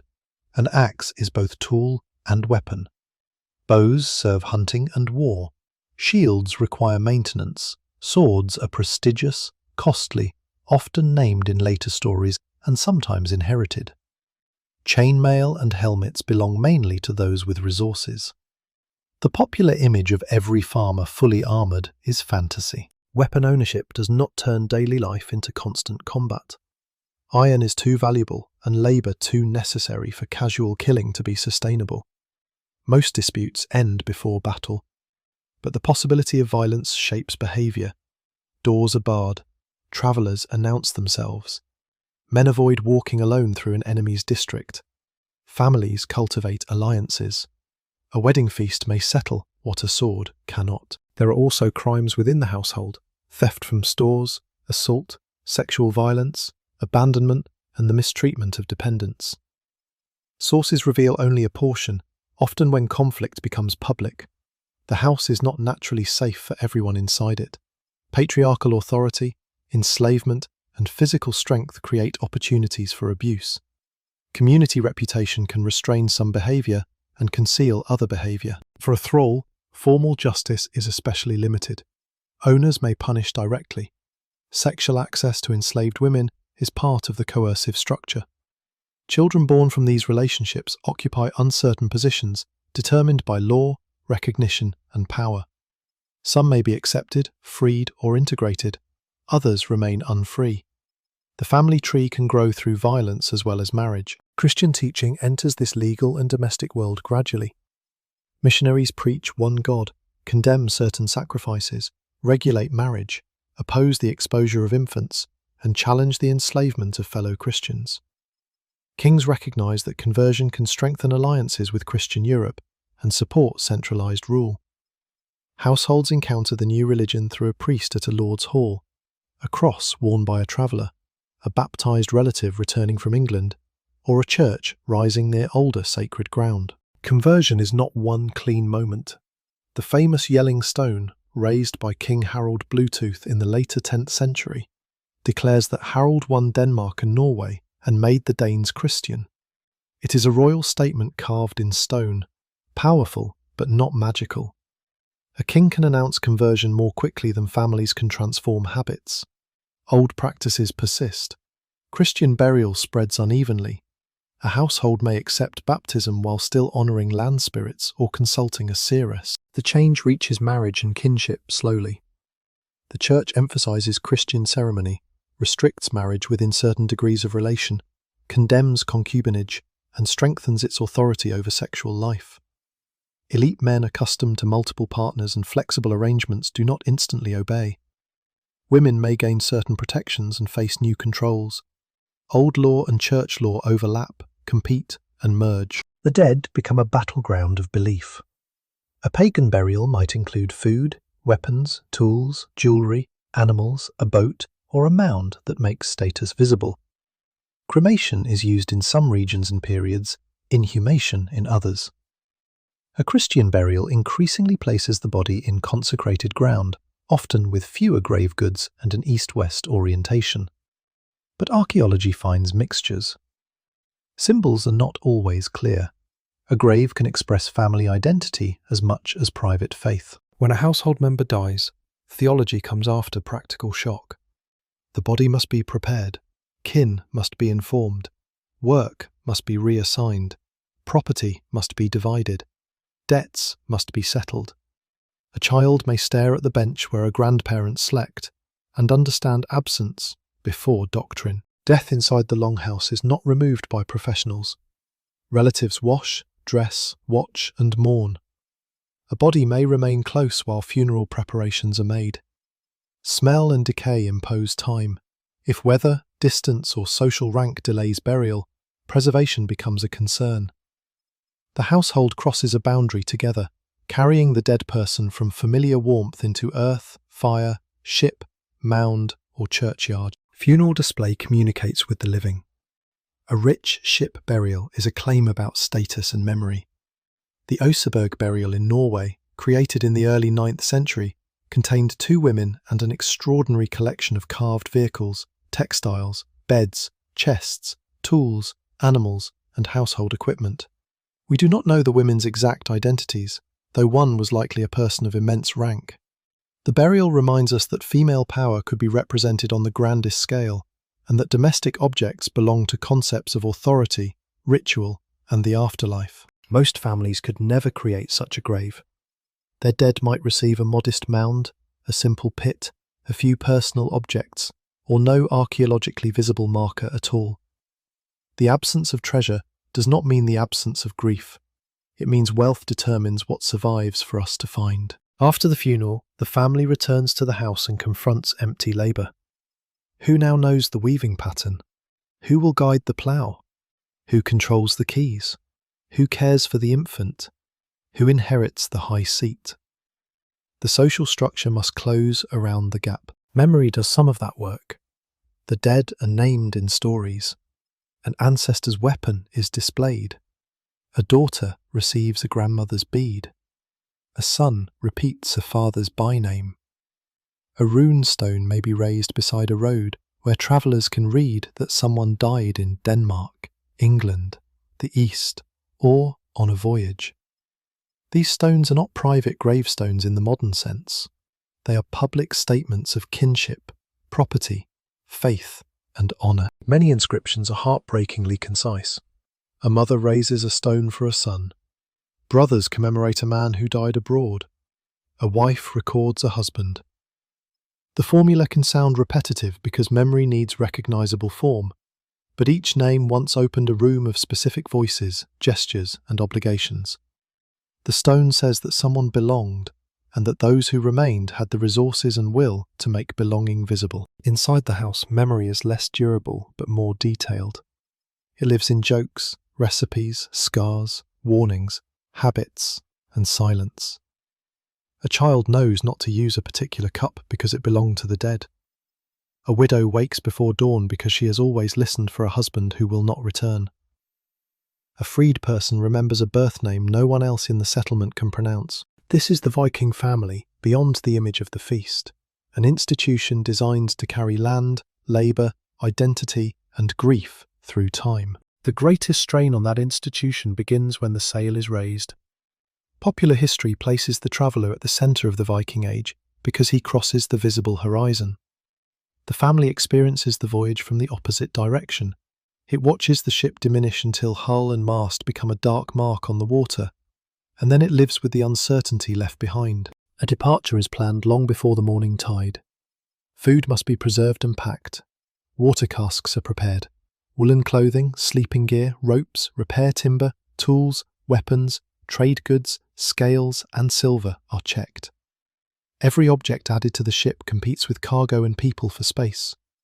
A man who forgets a needle, whetstone, or spare line may discover at sea that small domestic tools matter more than heroic equipment. Women contribute directly to the expedition, even when they remain ashore. They spin the yarn, weave the sail, make clothing, preserve food, and release labour from the farm. They also assume the risk. A household cannot know whether the voyager will return with silver, wounds, disease, captives, a foreign wife, a new religion, or not at all. The promise of wealth is balanced against the possibility that the harvest will now depend on fewer hands. Some women travel. Settlement requires families, and Scandinavian women appear in graves and communities from the British Isles to the North Atlantic and along eastern routes. A merchant's wife may accompany a move. An enslaved woman may be transported without choice. A widow may seek opportunity with relatives abroad. The ocean carries consent and coercion in the same vessel. For those who stay, the farm does not pause. Fields are sown, animals give birth, roofs leak, disputes arise. A wife may act with broad practical authority while still relying on male kin for formal legal representation. If her husband remains away beyond expectation, she must decide whether to preserve his place or reorganize life around his absence. Later legal tradition recognizes abandonment as a serious marital issue because long-distance mobility makes it common enough to require rules. News returns irregularly. A trader saw the ship in a foreign harbour. A survivor carries a message. A rumour says the fleet entered a river. A king has taken hostages. Men are wintering overseas. The family cannot verify much of it. Hope becomes a daily habit rather than a feeling. At sea, the traveller is still embedded in household relationships. Crews are built through kinship, lordship, partnership, and neighbourhood obligation. A ship is a social unit with rank and shared risk. Oars must pull together. Sail must be adjusted through coordinated labour. Food and water are rationed. Wet clothing remains wet. There is limited shelter on many vessels. Sleep comes among cargo, spray, and bodies. Seasickness humiliates the proud. A storm reduces status to competence. Navigation draws on accumulated experience. Coastlines, currents, winds, depth, bird movement, cloud, stars, sun, smell, and the appearance of water. Open sea crossings demand courage, but also planning and inherited knowledge. The traveller is not blindly trusting fate. He is using a mental map learned from people who returned. The motives for sailing overlap. Trade can become raiding when weakness appears. A raiding fleet can trade stolen goods. Warriors may take service under foreign rulers. Settlers arrive after armies. Pilgrims and baptized merchants travel routes once used for plunder. The modern desire to label each voyage peaceful or violent imposes a clarity the participants did not always share. A poor young man may join because the farm cannot support another adult. A wealthy man's son may go because inheritance alone cannot satisfy ambition. A chieftain needs followers and promises reward. An outlaw has no safe home. A merchant knows where silver is moving. A craftsman seeks customers. A husband follows his lord because refusing would damage his family's protection. Adventure exists, but it travels with economics and duty. Westward, the routes lead to the British Isles and beyond. The monastery attack at Lindisfarne in 793 became famous because literate Christian observers recorded its terror. In the following decades, raids intensified and targets expanded. By 865, the force remembered as the Great Heathen Army entered England and stayed through winters campaigning against Anglo-Saxon kingdoms. Leaders later associated with the army include Ivar the Boneless, Halfdan, and Ubba, figures surrounded by later legend and uncertain genealogy. Their armies did more than strike and depart. They seized land and contributed to settlement. For families in Scandinavia, English silver and land transformed expectations. A man could return with coins, jewellery, fine cloth, weapons, and captives. He could also bring knowledge of wealthy towns, Christian ritual, fortified camps, and political organisation. Those who settled entered a landscape already filled with farms, churches, laws, languages, and families. Conquest did not erase the existing population. It forced negotiation, violence, intermarriage, borrowing, and coexistence. York, captured by the Scandinavian army in 866, became a centre of Norse rule and commerce. Beneath the modern streets, waterlogged deposits preserved wood, leather, textiles, seeds, insects, and waste with remarkable intimacy. Archaeology reveals not an army camp frozen in time, but households and workshops. People turned bowls, worked metal, kept animals, prepared food, lost combs, suffered parasites, and raised children. Jorvik was Viking not because everyone there came directly from Norway or Denmark, but because Scandinavian power and culture became entangled with an older English city. Language records the intimacy of that entanglement. Old Norse influenced English vocabulary and place names. Words associated with ordinary life survived because people lived and spoke together, not only because armies won battles. A child in a mixed household could hear one language from a father, another from a mother or neighbour, and develop speech that belonged fully to neither original world. Family kitchens accomplished what royal decrees could not. They made cultural mixture normal. Ireland offers another version. Scandinavian raiders began attacking in the late 8th century and established fortified bases, including the settlement that developed into Dublin. The town became a major centre of trade and slavery, connected to the Irish Sea, Britain, Scandinavia, and wider routes. Norse rulers fought Irish kingdoms and one another, made alliances, intermarried, converted, and built urban communities. The categories Viking and Irish remained meaningful, but daily life repeatedly crossed them. A silver object carried back from Dublin might have been church treasure, trade payment, ransom, or the product of something sold. A captive might come from an Irish farm, whose routines looked surprisingly familiar: cattle, grain, kin, law, feast, and faith. The raider's family and the captive's family are not separated by civilization and barbarism. They are separated by power at a particular moment. North and west, settlers reached the Faroes and Iceland. Iceland's large-scale Norse settlement began in the later 9th century. The migrants brought livestock, tools, law, stories, and social tensions. They also brought enslaved people, many from the British Isles. Genetic evidence in modern Iceland reflects this uneven migration, with many male settlers tracing to Scandinavia and a substantial share of female ancestry tracing to Gaelic regions, a pattern consistent with both voluntary movement and coercion. A new society was built from unequal journeys. Iceland lacked a king and eventually organised the Althing, an island-wide assembly traditionally dated to 930.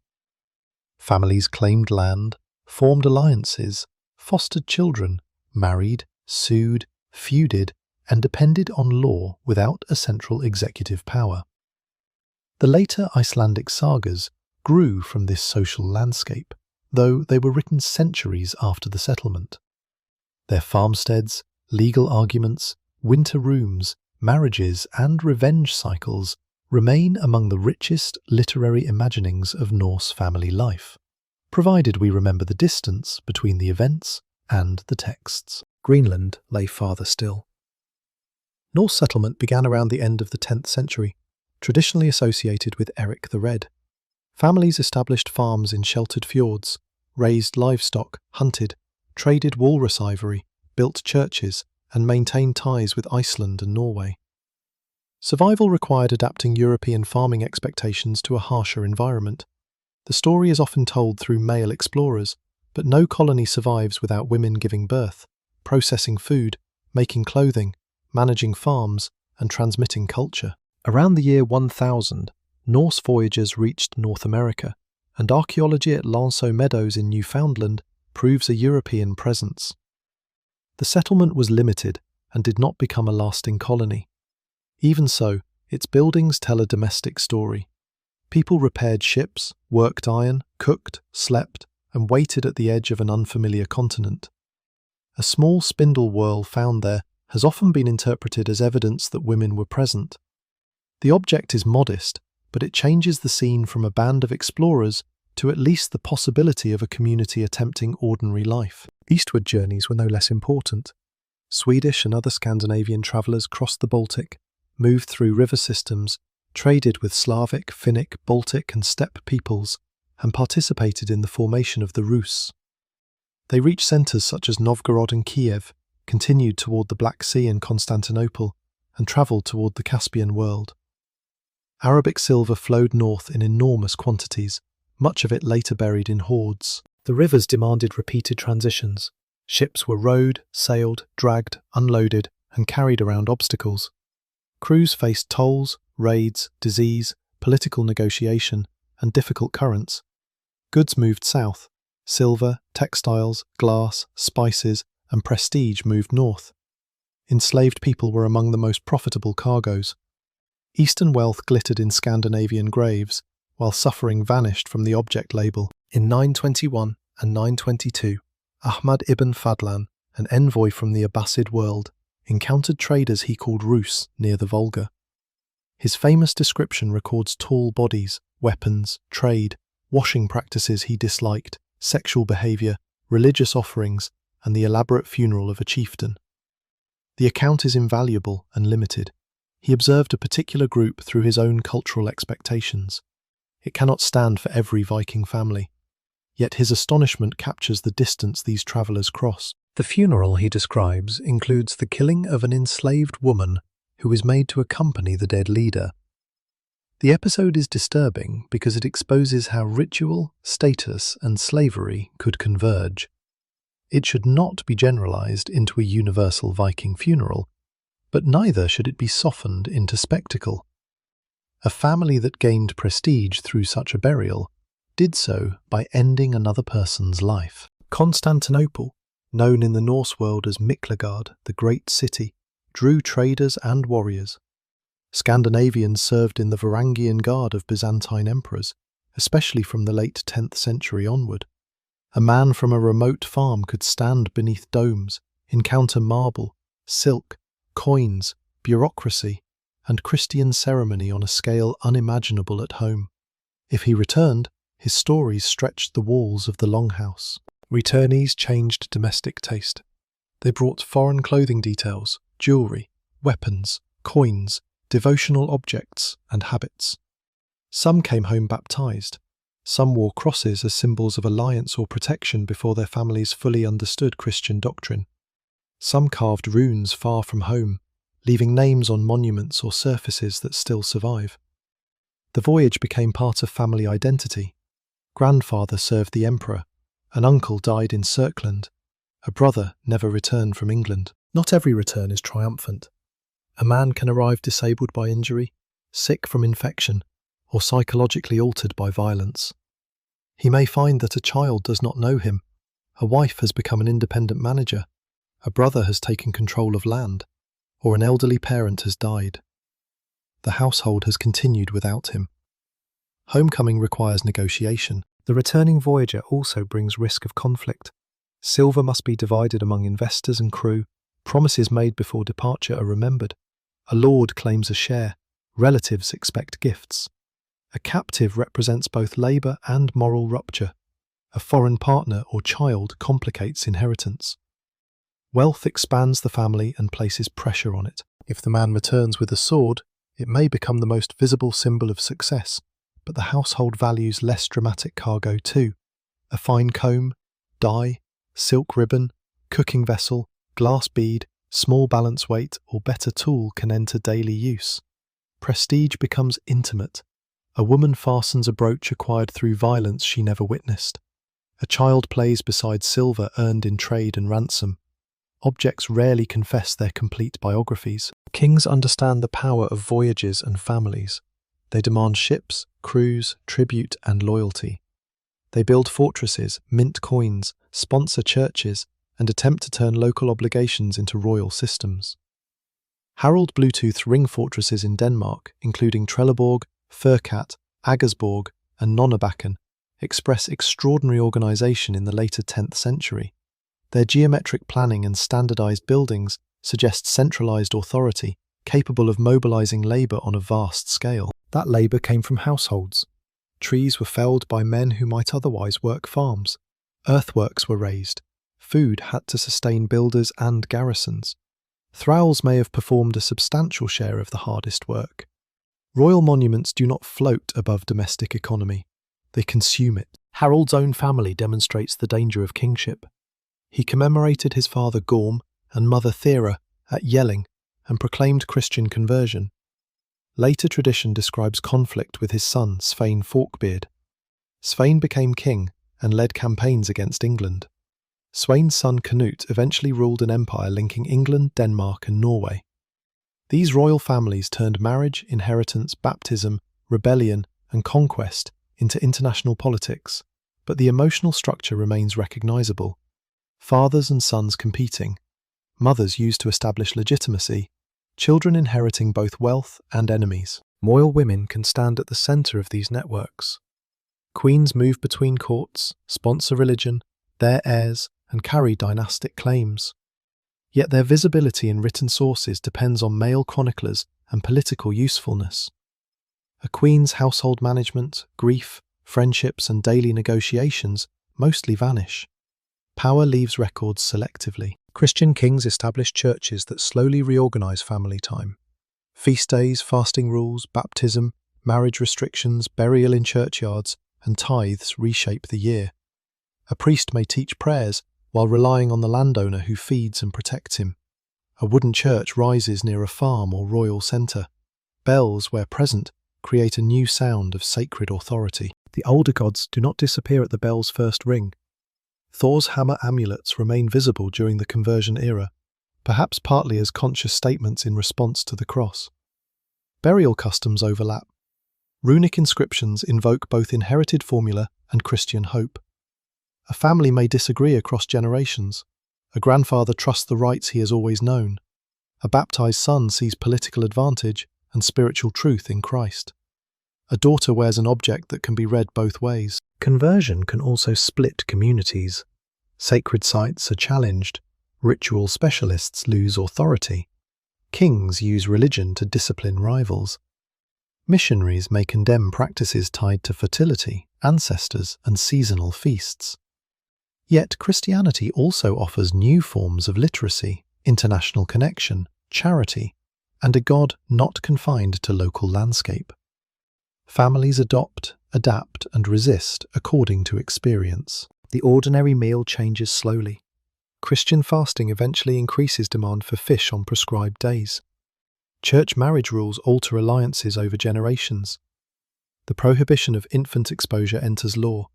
The enslavement of Christians becomes morally and politically contested, though slavery does not vanish at once.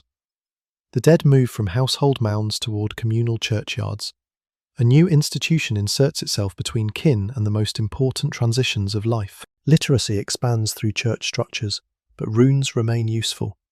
A rune master carves memorials, ownership marks, messages, charms, and names.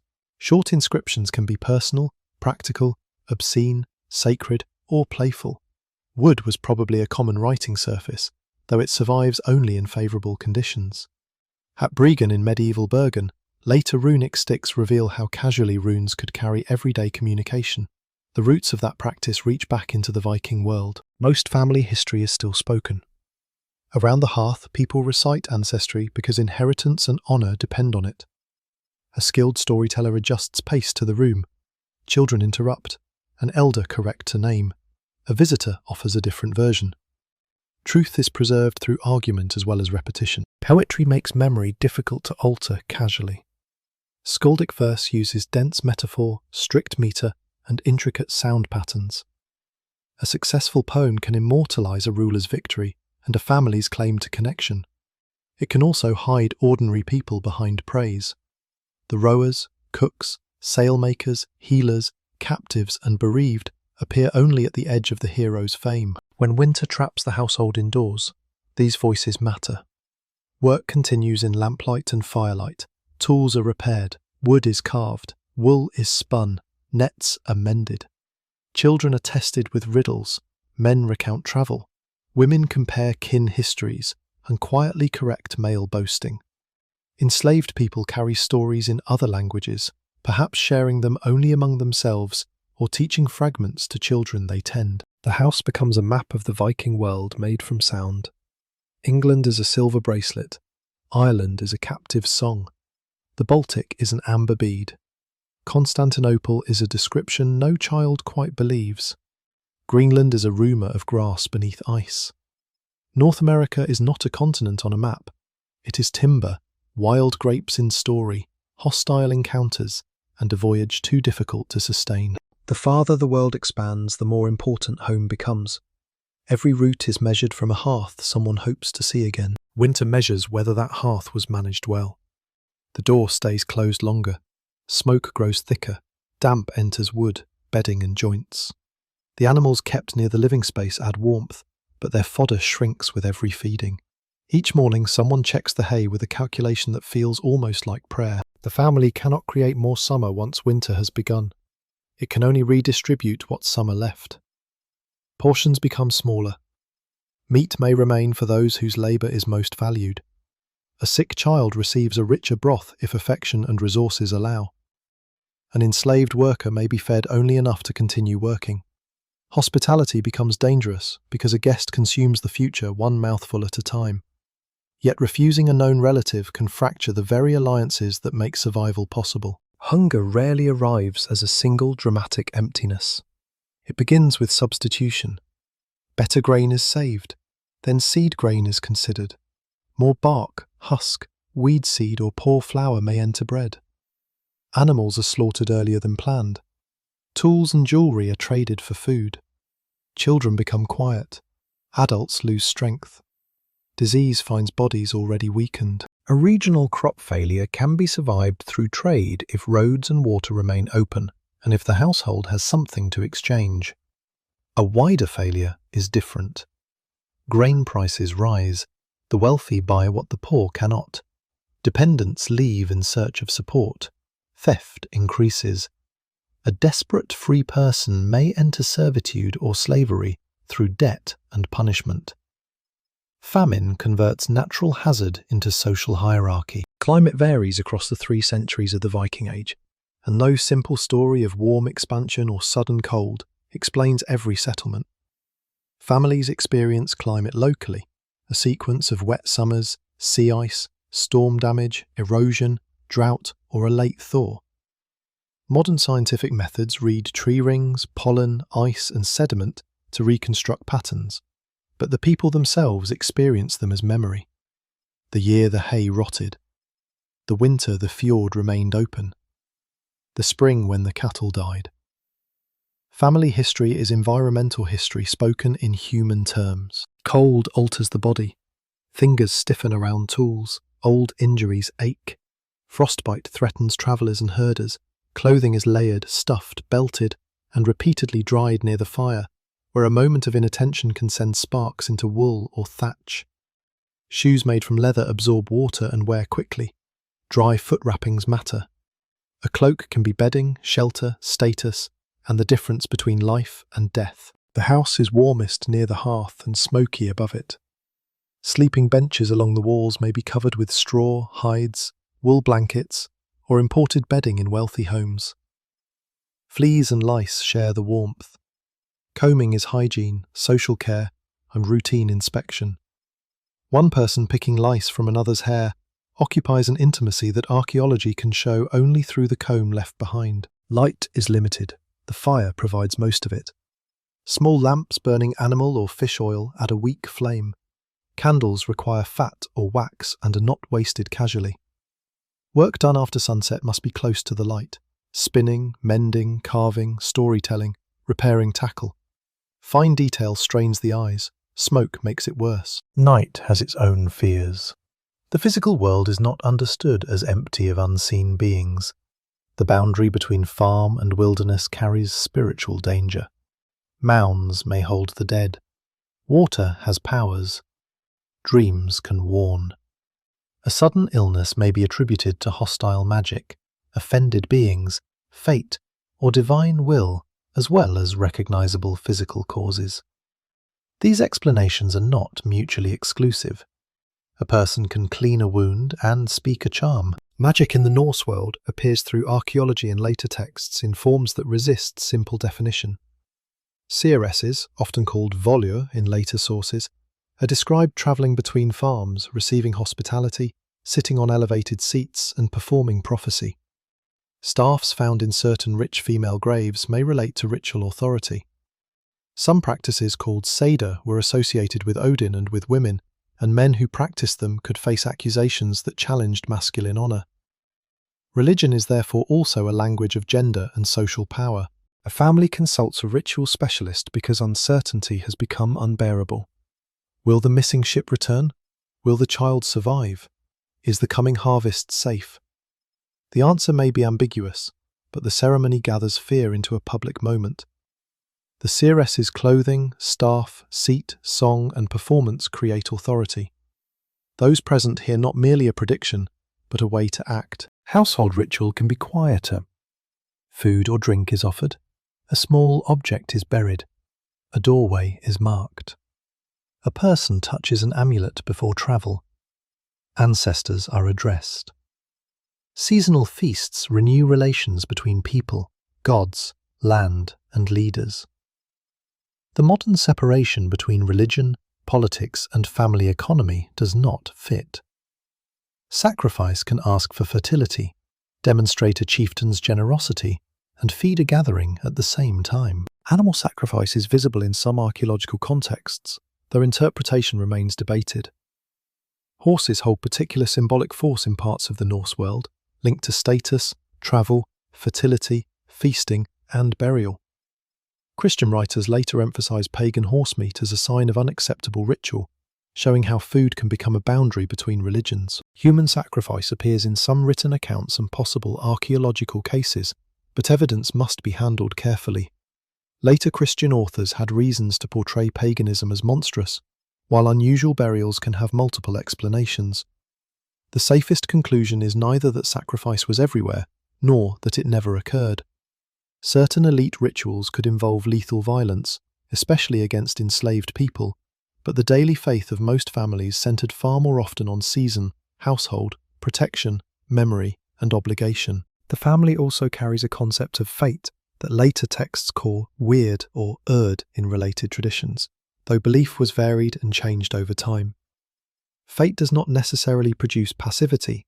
A person can believe that death is fixed and still prepare intensely for battle. Reputation offers one form of survival beyond the body. To be remembered well is to defeat disappearance. This helps explain the force of gift-giving. A lord gives arm rings, weapons, clothing, food, and silver to followers. The gift creates a relationship, not a free possession. The recipient owes loyalty and service. At the household level, smaller gifts bind kin, guests, children, spouses, and neighbours. A brooch can mark affection, rank, compensation, inheritance, or alliance. Its meaning lies not only in material, but in the hand that gave it. Children watch these exchanges and learn that objects speak. The best cup is brought out for a respected guest. A sword is placed in a son's hands before witnesses. A daughter receives jewellery connected to her mother's line. A freed thrall is given clothing and a place at a feast that signals changed status. Material culture is social grammar. Winter feasts offer relief from scarcity when a household can afford them. Ale loosens speech. Strong beer and mead circulate more freely among the prosperous. Drinking horns and decorated cups move according to status. Toasts honour gods, ancestors, rulers, or Christ, depending on time and community. Promises made over drink can become binding, or at least impossible to forget when witnesses repeat them. Alcohol also produces domestic danger. Arguments sharpen, gambling consumes property, boasting escalates. A man who loses silver at dice may accuse another of cheating. A guest may insult the host. Violence can erupt in the same hall meant to display unity. Later moral literature warns against drunkenness and gaming because their risks are familiar. Board games such as Nefertafel dramatise attack, defence, encirclement, and the escape or capture of a king. Strategy is entertainment, but it also reflects a society attentive to leadership and conflict. Gaming pieces made from bone, antler, glass, amber, ivory, or stone reveal different levels of wealth. A beautiful set can travel as a prestige object. A child may learn on scratched lines with pebbles. Music fills the room differently. Bone flutes survive. Lyres are known from fragments in related finds. The human voice carries most easily. Work songs regulate movement. Lullabies calm infants. Laments shape grief. Praise poems magnify leaders. A foreign observer at Hedeby, Al-Tartushi, reportedly compared the singing he heard to a dog's howl. The insult tells us as much about his ear as their music, but it preserves one priceless fact. People sang loudly enough to be remembered. Storytelling creates pictures where the house offers only darkness. The gods themselves behave like a dangerous extended family. Odin seeks knowledge through sacrifice and deception. Thor protects the human world with strength, but is also mocked and tested. Loki crosses boundaries, creates disasters, and solves some of them. Freya desires, grieves, practices magic, and receives the dead. Eden's apples preserve youth. Ragnarok imagines even gods unable to escape catastrophe. Children hear these stories at different levels. A small child delights in monsters and transformations. An adolescent recognizes warnings about oath, desire, cowardice, and pride. Adults hear political reflection. Elders hear variations on stories told by people now dead. Myth is not a static set of beliefs. It is a tool for thinking together. Christian stories enter the room with similar adaptability. A priest speaks of creation, flood, sacrifice, saints, judgment, and resurrection. Listeners connect unfamiliar narratives to existing ideas. The cross resembles no simple equivalent, but the image of a God who dies and defeats death can be understood through a culture already preoccupied with fate and memory. Conversion works partly because translation creates bridges, even when theology insists on difference. Some families convert for practical reasons. Baptism opens trade and alliance with Christian rulers. A merchant may accept temporary or preliminary baptism abroad to do business. A king can gain clerical support. A slave may find Christian identity used as an argument for freedom. Others convert through conviction, miracle stories, marriage, pressure, or fear. Most motives cannot be separated cleanly. The household calendar gradually changes. Sunday rest competes with seasonal necessity. A priest condemns work or sex on sacred days, but cattle still require care. Fasting rules alter meals for those able and willing to follow them. Baptism gives children Christian names alongside older names. Burial near a church gathers unrelated households into one sacred community, weakening the exclusive hold of family land on the dead. Yet the church also depends on powerful families for land, timber, protection, and gifts. A local magnate may build a church beside his hall and control access to the priest. Conversion can reinforce aristocracy before it limits it. A family commemorated in a runic inscription may proudly display both cross and ownership. Politics enters the winter house through taxation and military obligation. Early Scandinavian kingship is uneven. Some regions recognize powerful kings, others are dominated by jarls, local chieftains, assemblies, and competing dynasties. A ruler's actual reach depends on followers, ships, tribute, marriage, and the ability to travel. The family may experience the state as a demand delivered by armed men. A ship levy requires households to provide vessel, crew, equipment, or provisions according to local systems that become more formal over time. The burden falls unevenly. Wealthy landowners command. Smaller farmers contribute labour and risk. Women replace absent workers. Thralls carry additional loads. Royal glory is financed by domestic exhaustion. Fortifications promise protection while consuming resources. Harold Bluetooth's ring fortresses may shelter or control. A family living nearby supplies food and labour, whether it admires the king or not. Standardized barracks bring unrelated men together, creating new loyalties beyond kin. Central rule grows by redirecting household obligations toward institutions. Coinage produces another shift. Kings mint coins bearing names and Christian symbols, encouraging value to circulate through royal authority rather than silver weight alone.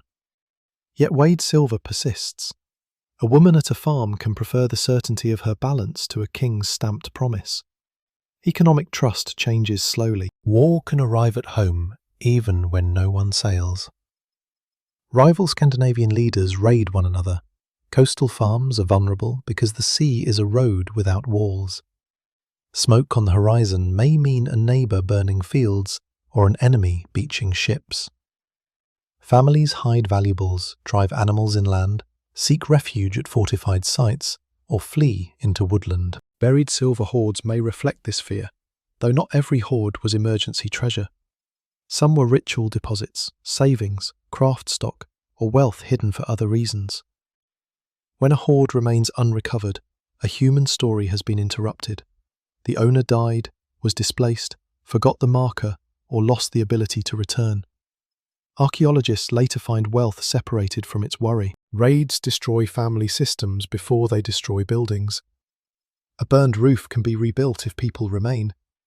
Captivity removes labour, knowledge, heirs, and memory. Killing one adult may leave several dependents exposed. Livestock theft turns one morning's violence into winter hunger. The true weapon of raiding is not only immediate terror, it is the damage that unfolds months later. A household targeted by raiders has few good choices. Resistance may provoke killing. Flight abandons stores. Hiding succeeds only if attackers do not know the land. Ransom requires portable wealth. Submission may preserve life and lead to bondage. The romantic silhouette of a longship looks different from the doorway of the house it approaches. Scandinavian families know this fear themselves. Viking is not an ethnic immunity from Viking violence. Danes, Norwegians, Swedes, and communities that do not fit those later national labels raid, trade, ally, and feud across the same seas. A man may plunder abroad and return to find his own farm attacked by a rival. The moral categories are unstable because power changes direction. When violence ends, women often lead recovery simply because they are present. They gather children, assess stores, find missing animals, treat wounds, contact kin, and decide whether the farm can continue. Enslaved workers may escape in the confusion or be taken by new owners. An elderly person who cannot flee becomes a burden and a source of irreplaceable knowledge. Recovery is a domestic campaign without poetry. Medicine begins with practical observation.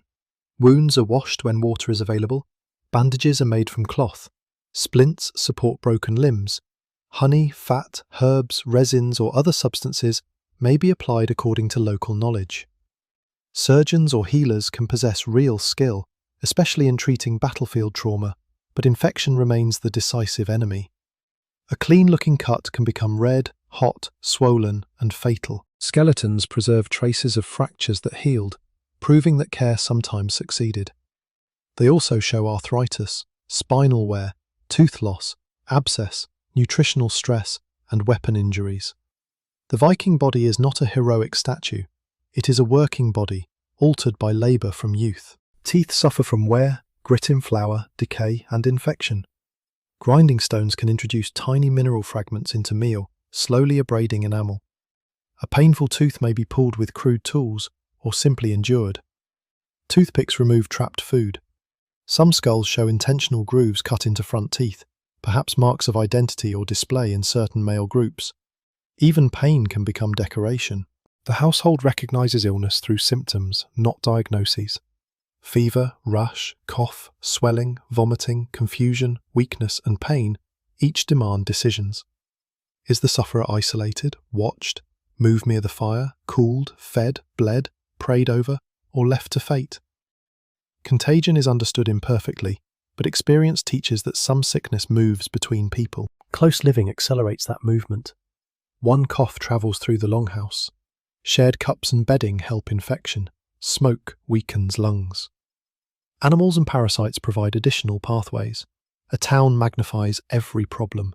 Trade networks that carry silver also carry disease. Childbirth remains one of the household's most dangerous medical events. A woman who has already survived several deliveries carries experience and accumulated risk. A breech birth, retained placenta, hemorrhage, or infection can overwhelm skill. Maternal death reorganizes the entire farm. An infant must be fed. Other children lose their principal caregiver. A widower may remarry quickly, not from indifference, but because domestic production and childcare cannot function without replacement labor. Remarriage is common enough to create blended households. Half-siblings, stepchildren, widows and widowers complicate affection and inheritance. A new wife may protect or disadvantage children from an earlier marriage. A stepfather may invest in heirs not biologically his own, because alliance and household survival demand it. Later stories exploit the cruel stepmother motif. But real stepfamilies range across the same possibilities as all families: care, competition, loyalty, and abuse. Old age is equally practical. Few reach extreme age, but those who survive into their 50s or beyond can hold authority. Physical strength declines while legal memory and genealogical knowledge become more valuable. An elder may no longer cut hay, but can settle a dispute by recalling who witnessed an agreement 40 years earlier. Care for aging parents is not organised by pension or institution. It falls to household and kin. This creates tension when food is scarce. The elder who cannot work still consumes. Affection, obligation, fear of shame, and calculation meet at the bowl. Later saga scenes sometimes portray elderly people choosing death or being abandoned, but such dramatic accounts cannot define ordinary practice. Most old people likely lived and died within family care, as long as the family could provide it. Disability also has no single outcome. A person with impaired mobility, vision, hearing, or chronic illness may perform work suited to ability, depend on relatives, beg, gain ritual status, or be marginalized. Archaeological skeletons with long-healed injuries show survival that required assistance. The community did not simply discard everyone unable to fight. Survival itself proves care. Care is one of the least visible Viking technologies. It leaves no rivets, sword blades, or silver hoards. It appears indirectly in a healed bone, an old body with severe arthritis, a child who survived illness, or a carefully repaired object used beyond its expected life. The Viking household endured not only because people were hard, but because someone fed the weak, watched the feverish, carried the injured, and kept the fire alive while others slept. This labour is easily mistaken for background. In truth, it is the foundation beneath every voyage, monument, battle, and king. By the early 11th century, that foundation is changing. The age later labelled Viking does not end on one universally agreed morning. There is no final longship pulled onto shore, while every family turns from paganism to Christianity and from raiding to peace. Historians choose different closing dates according to region and question. The Norman conquest of England in 1066 is often used as a convenient marker in the West. In Scandinavia itself, royal consolidation, church organisation, towns, coinage, and new law gradually create a medieval world from Viking Age materials. Families experience this transition not as a period label, but as new demands. A church claims land and tithes. A king's officers count obligations more closely. Coin becomes more familiar. A priest records a name in Latin letters. Marriage moves under stronger ecclesiastical control. The dead are placed in churchyards.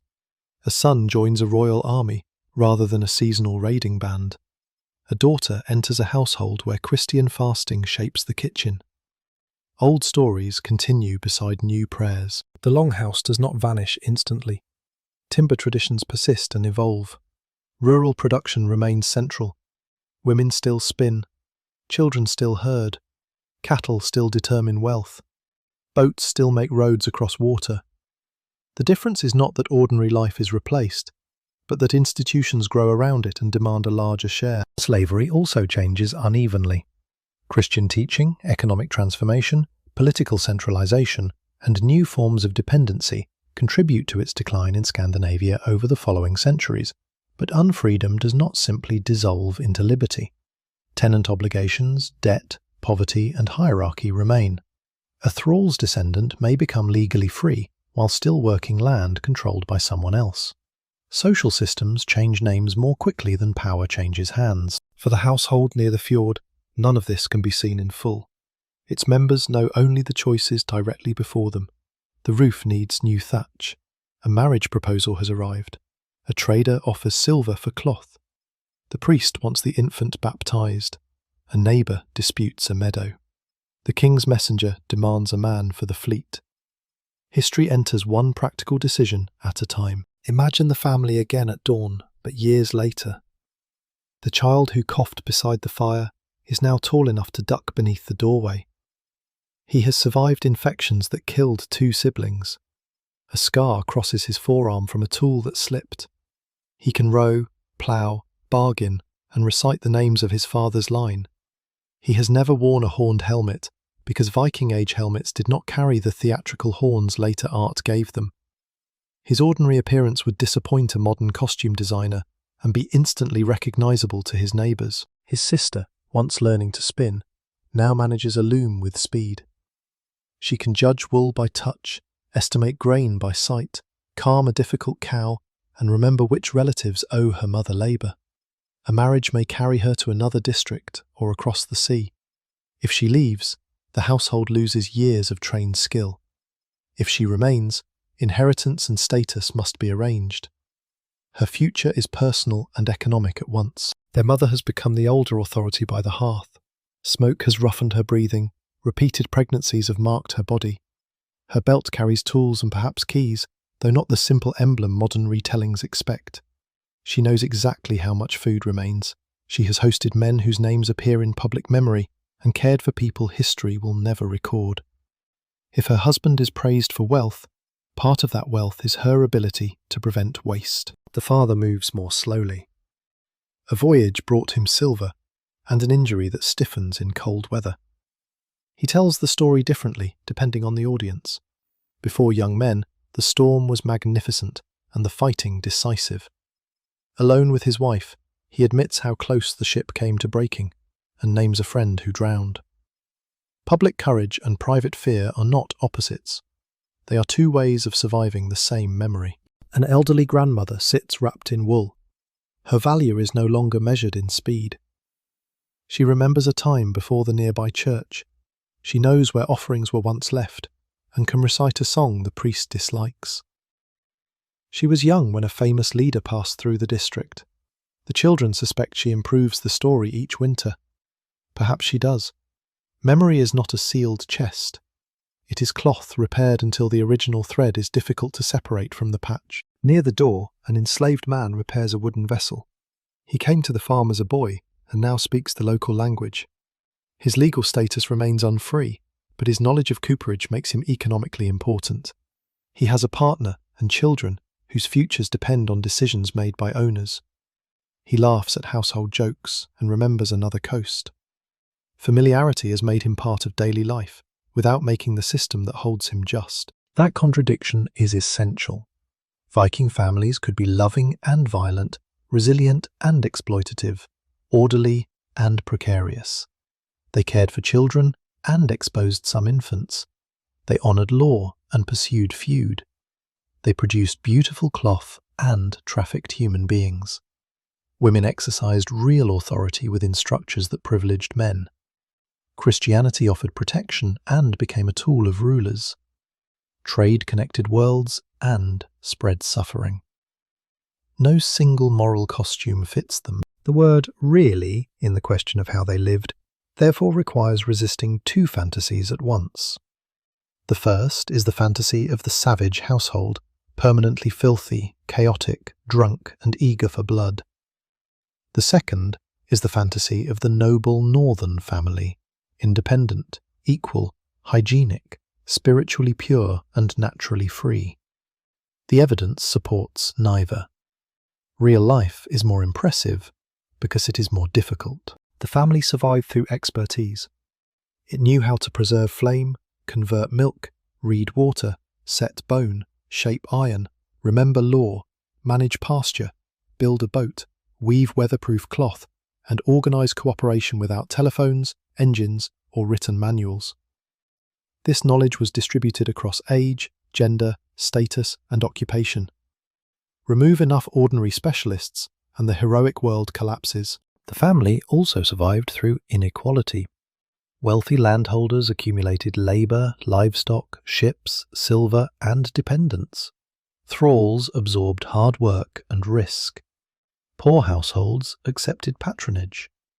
Women carried disproportionate burdens of reproduction and textile production. Children entered work early. Admiration for skill must not erase the cost. Even the longhouse expresses both truths. Its curved strength and efficient use of local material reveal sophisticated building tradition. Its smoke, crowding, damp, parasites, and lack of privacy reveal constant physical strain. It is a warm refuge on a freezing night and a room slowly filling with harmful air. Archaeologists return to these houses after the walls have vanished. Often the first sign is discoloration in soil where a post once stood.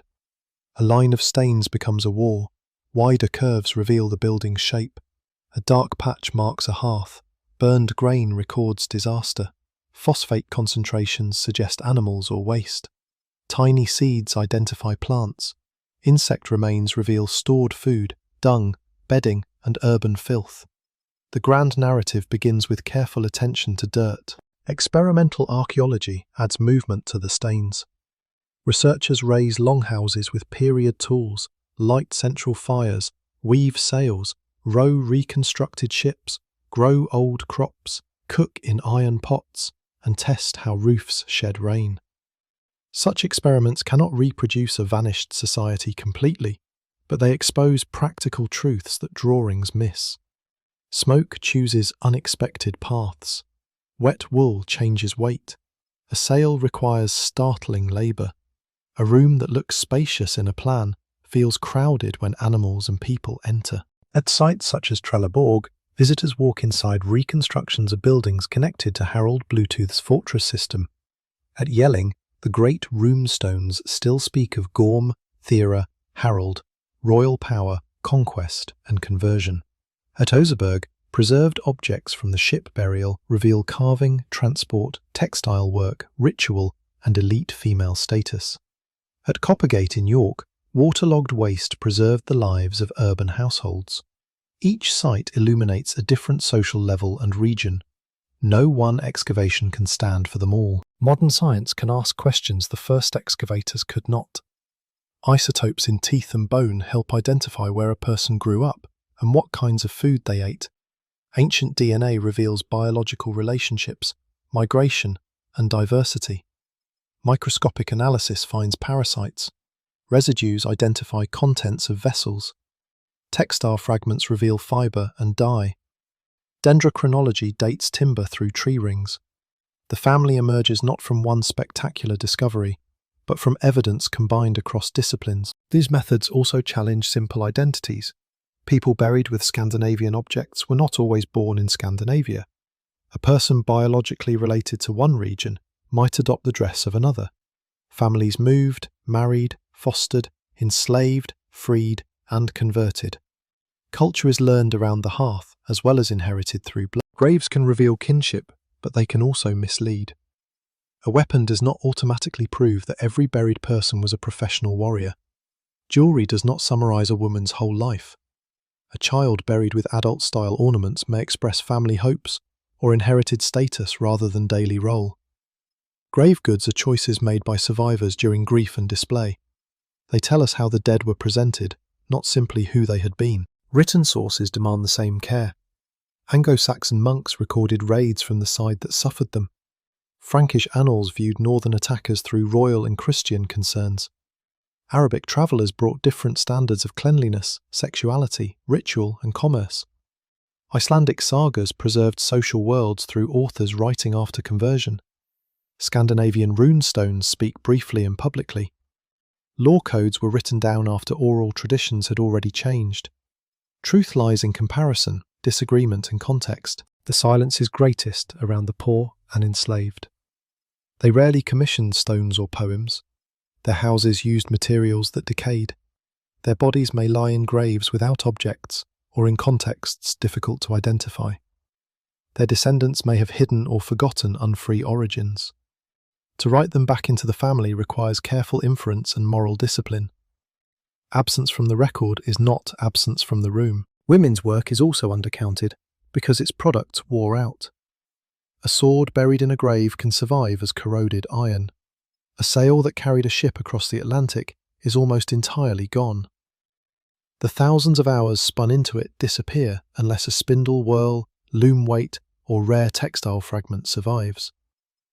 Historical fame follows durable material, not necessarily important labour. Children leave even fewer words, but their presence is everywhere. Tiny footprints can be preserved in unusual conditions.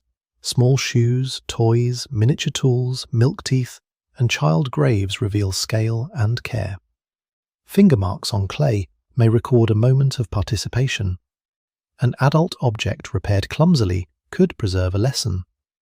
The Viking Age was full of children because every household depended on them, yet the sources often wait until they become warriors, wives, rulers, or casualties before naming them. Food waste restores some of their world. Animal bones show butchery and diet. Charred grain records crops. Shells reveal coastal supply. Pollen and seeds recover gardens and gathered plants. Human waste reveals parasites and meals with an intimacy no royal chronicle can match. A fossilized deposit from Viking York became famous partly because it is so large, but its real significance is quieter. One person's digestion carried evidence of urban diet and health across 1,000 years. The modern visitor may smile at a comb or gaming piece because it feels familiar. That familiarity is a bridge and a trap. The person who held it also lived within slavery, feud, household gods, arranged alliances, high infant mortality, and a legal world without modern states. Similar gestures do not erase different assumptions. A mother soothing a baby feels immediately human. The choices available to her may feel terrifyingly distant. Place names keep those assumptions beneath modern maps. Across areas of Scandinavian settlement, endings and name elements preserve Norse language in farms, villages, hills, and valleys. English contains words shaped by contact with Old Norse, including terms so ordinary that their foreign origin is easy to forget. Personal names such as Eric, Sigrid, Harold, and Astrid continue.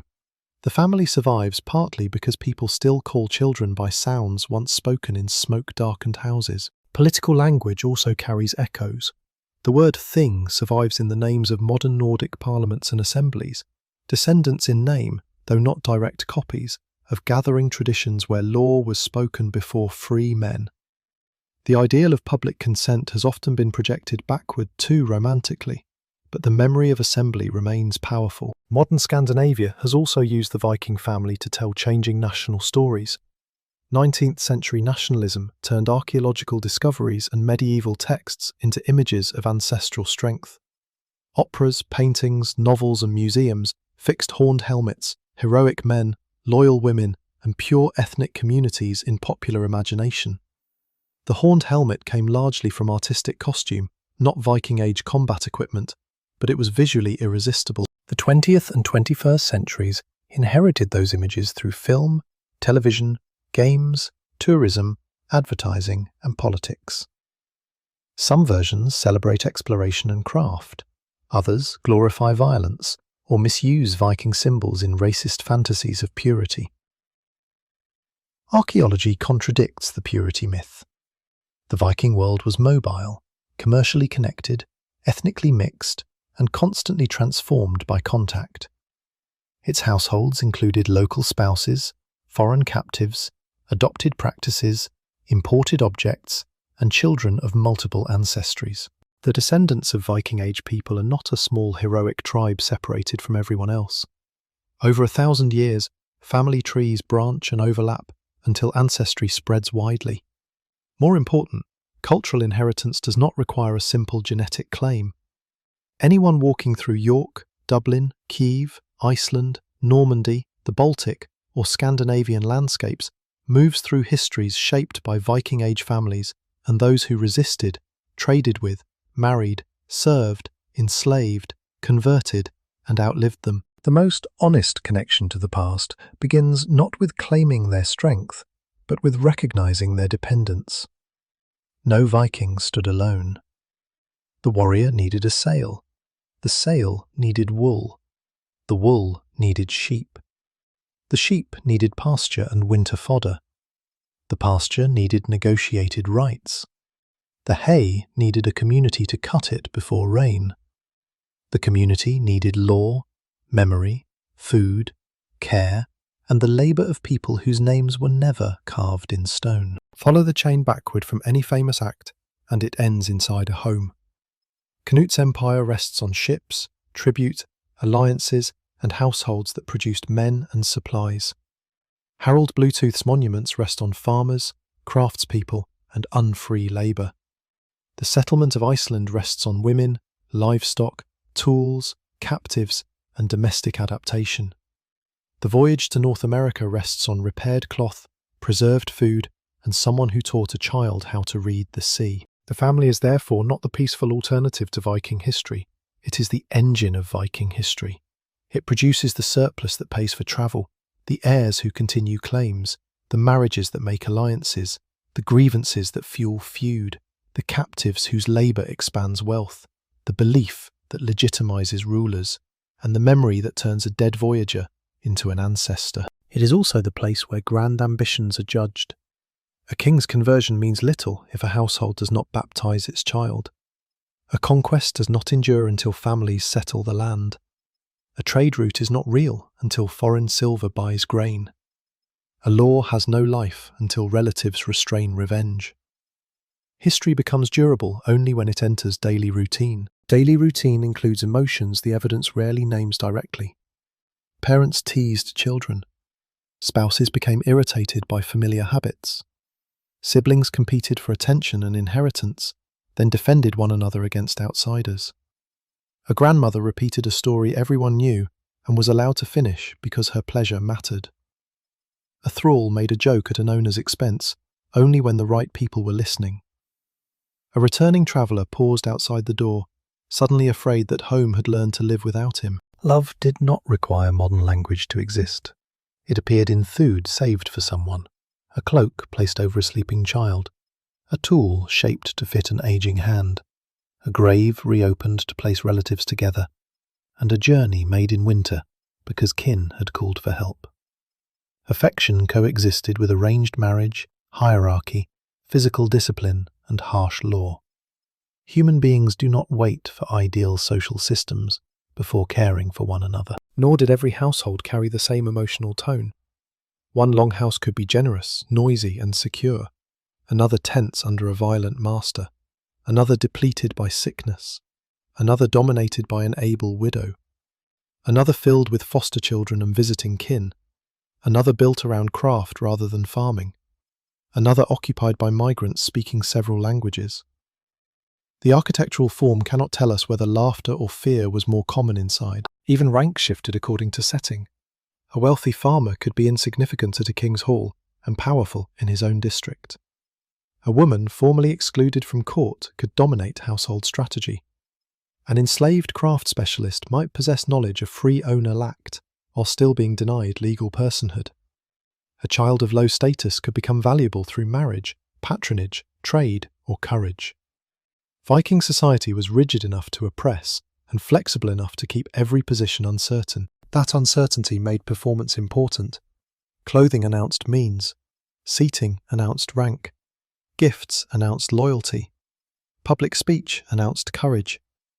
Hospitality announced abundance, even when the storeroom was nearly empty. Families managed appearances because appearances influenced treatment. The longhouse was therefore both workplace and theatre. At a feast, the household displayed order.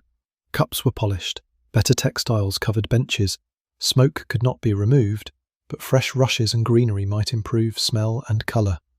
Food arrived in a sequence designed to look plentiful. Children were warned to behave. Servants were watched. The host sat where the room framed him. Guests saw an image of stability carefully constructed from labour. Afterward, the image came apart. Bones, spills, ash and vomit had to be cleared. Borrowed vessels were counted. Missing food was noticed. Promises made during drinking became mourning obligations. A child was blamed for losing a gaming piece later discovered beneath a bench. The household returned from public magnificence to private repair. This cycle of display and repair is visible in elite halls as well as ordinary farms. Great halls required constant supplies of fuel, drink, meat, bedding and service. The lord's generosity depended on estates feeding the centre. The more impressive the feast, the wider the landscape of labour behind it. Political power was a domestic appetite enlarged. The smallest households could not imitate that scale, but they understood the same principle. A poor host might offer the last good cheese to an important visitor because reputation could bring future protection. Generosity was risky, yet isolation was riskier. Families survived by converting food into relationship and relationship back into help. They also survived by knowing when to refuse. A dependent relative could drain stores. A reckless son could drag kin into feud. A dishonest guest could test the door bar. A bad marriage could weaken two farms. Household leadership required hardness as well as care. The choices that preserved the group could wound individuals within it. No surviving source lets us hear how families debated these choices in real time. We cannot recover the exact voice of the woman who argued that seed grain must not be eaten, the boy who begged to join a voyage, or the enslaved mother who tried to keep her children together. Documentary imagination must approach these silences without pretending to fill them completely. The goal is not to invent certainty, but to restore consequence. The consequences were physical. A delayed decision altered a harvest. A marriage placed a daughter 3 days away by boat. An insult spoken at dinner returned years later in a lawsuit. A small silver payment prevented killing. A successful winter preserved a family line. A failed fire on a freezing night could end it. This is why ordinary competence deserves the same attention as exploration. Crossing the North Atlantic was extraordinary. So was keeping an infant alive through February. Reaching Constantinople required courage. So did childbirth. Building a royal fortress required coordination. So did harvesting before rain. The scale differs, but the underlying achievement is collective endurance. Now return once more to the door before dawn. The wind has dropped. Snow lies against the outer wall. Inside, the red ember is almost invisible. A woman reaches into ash and finds it. She adds dry fibre and bends close. Smoke moves into her face. For a moment, nothing happens. Then a flame appears. Around her, the household sleeps in layers of wool, status, kinship, and exhaustion. The farmer who owns the land. The child who will inherit part of it. The daughter whose marriage may carry its influence elsewhere. The grandmother who remembers an older faith. The traveller whose absence shapes every decision. The thrall whose labour sustains a freedom he does not share. The infant whose survival cannot be assumed. The dog beside the threshold. The cattle waiting in darkness. The woman feeds the flame carefully because the whole day depends on it. Soon grain will be ground, water will be carried, animals will be released. Thread will turn on the spindle, an argument will resume, a guest may arrive, a messenger may bring news from the king.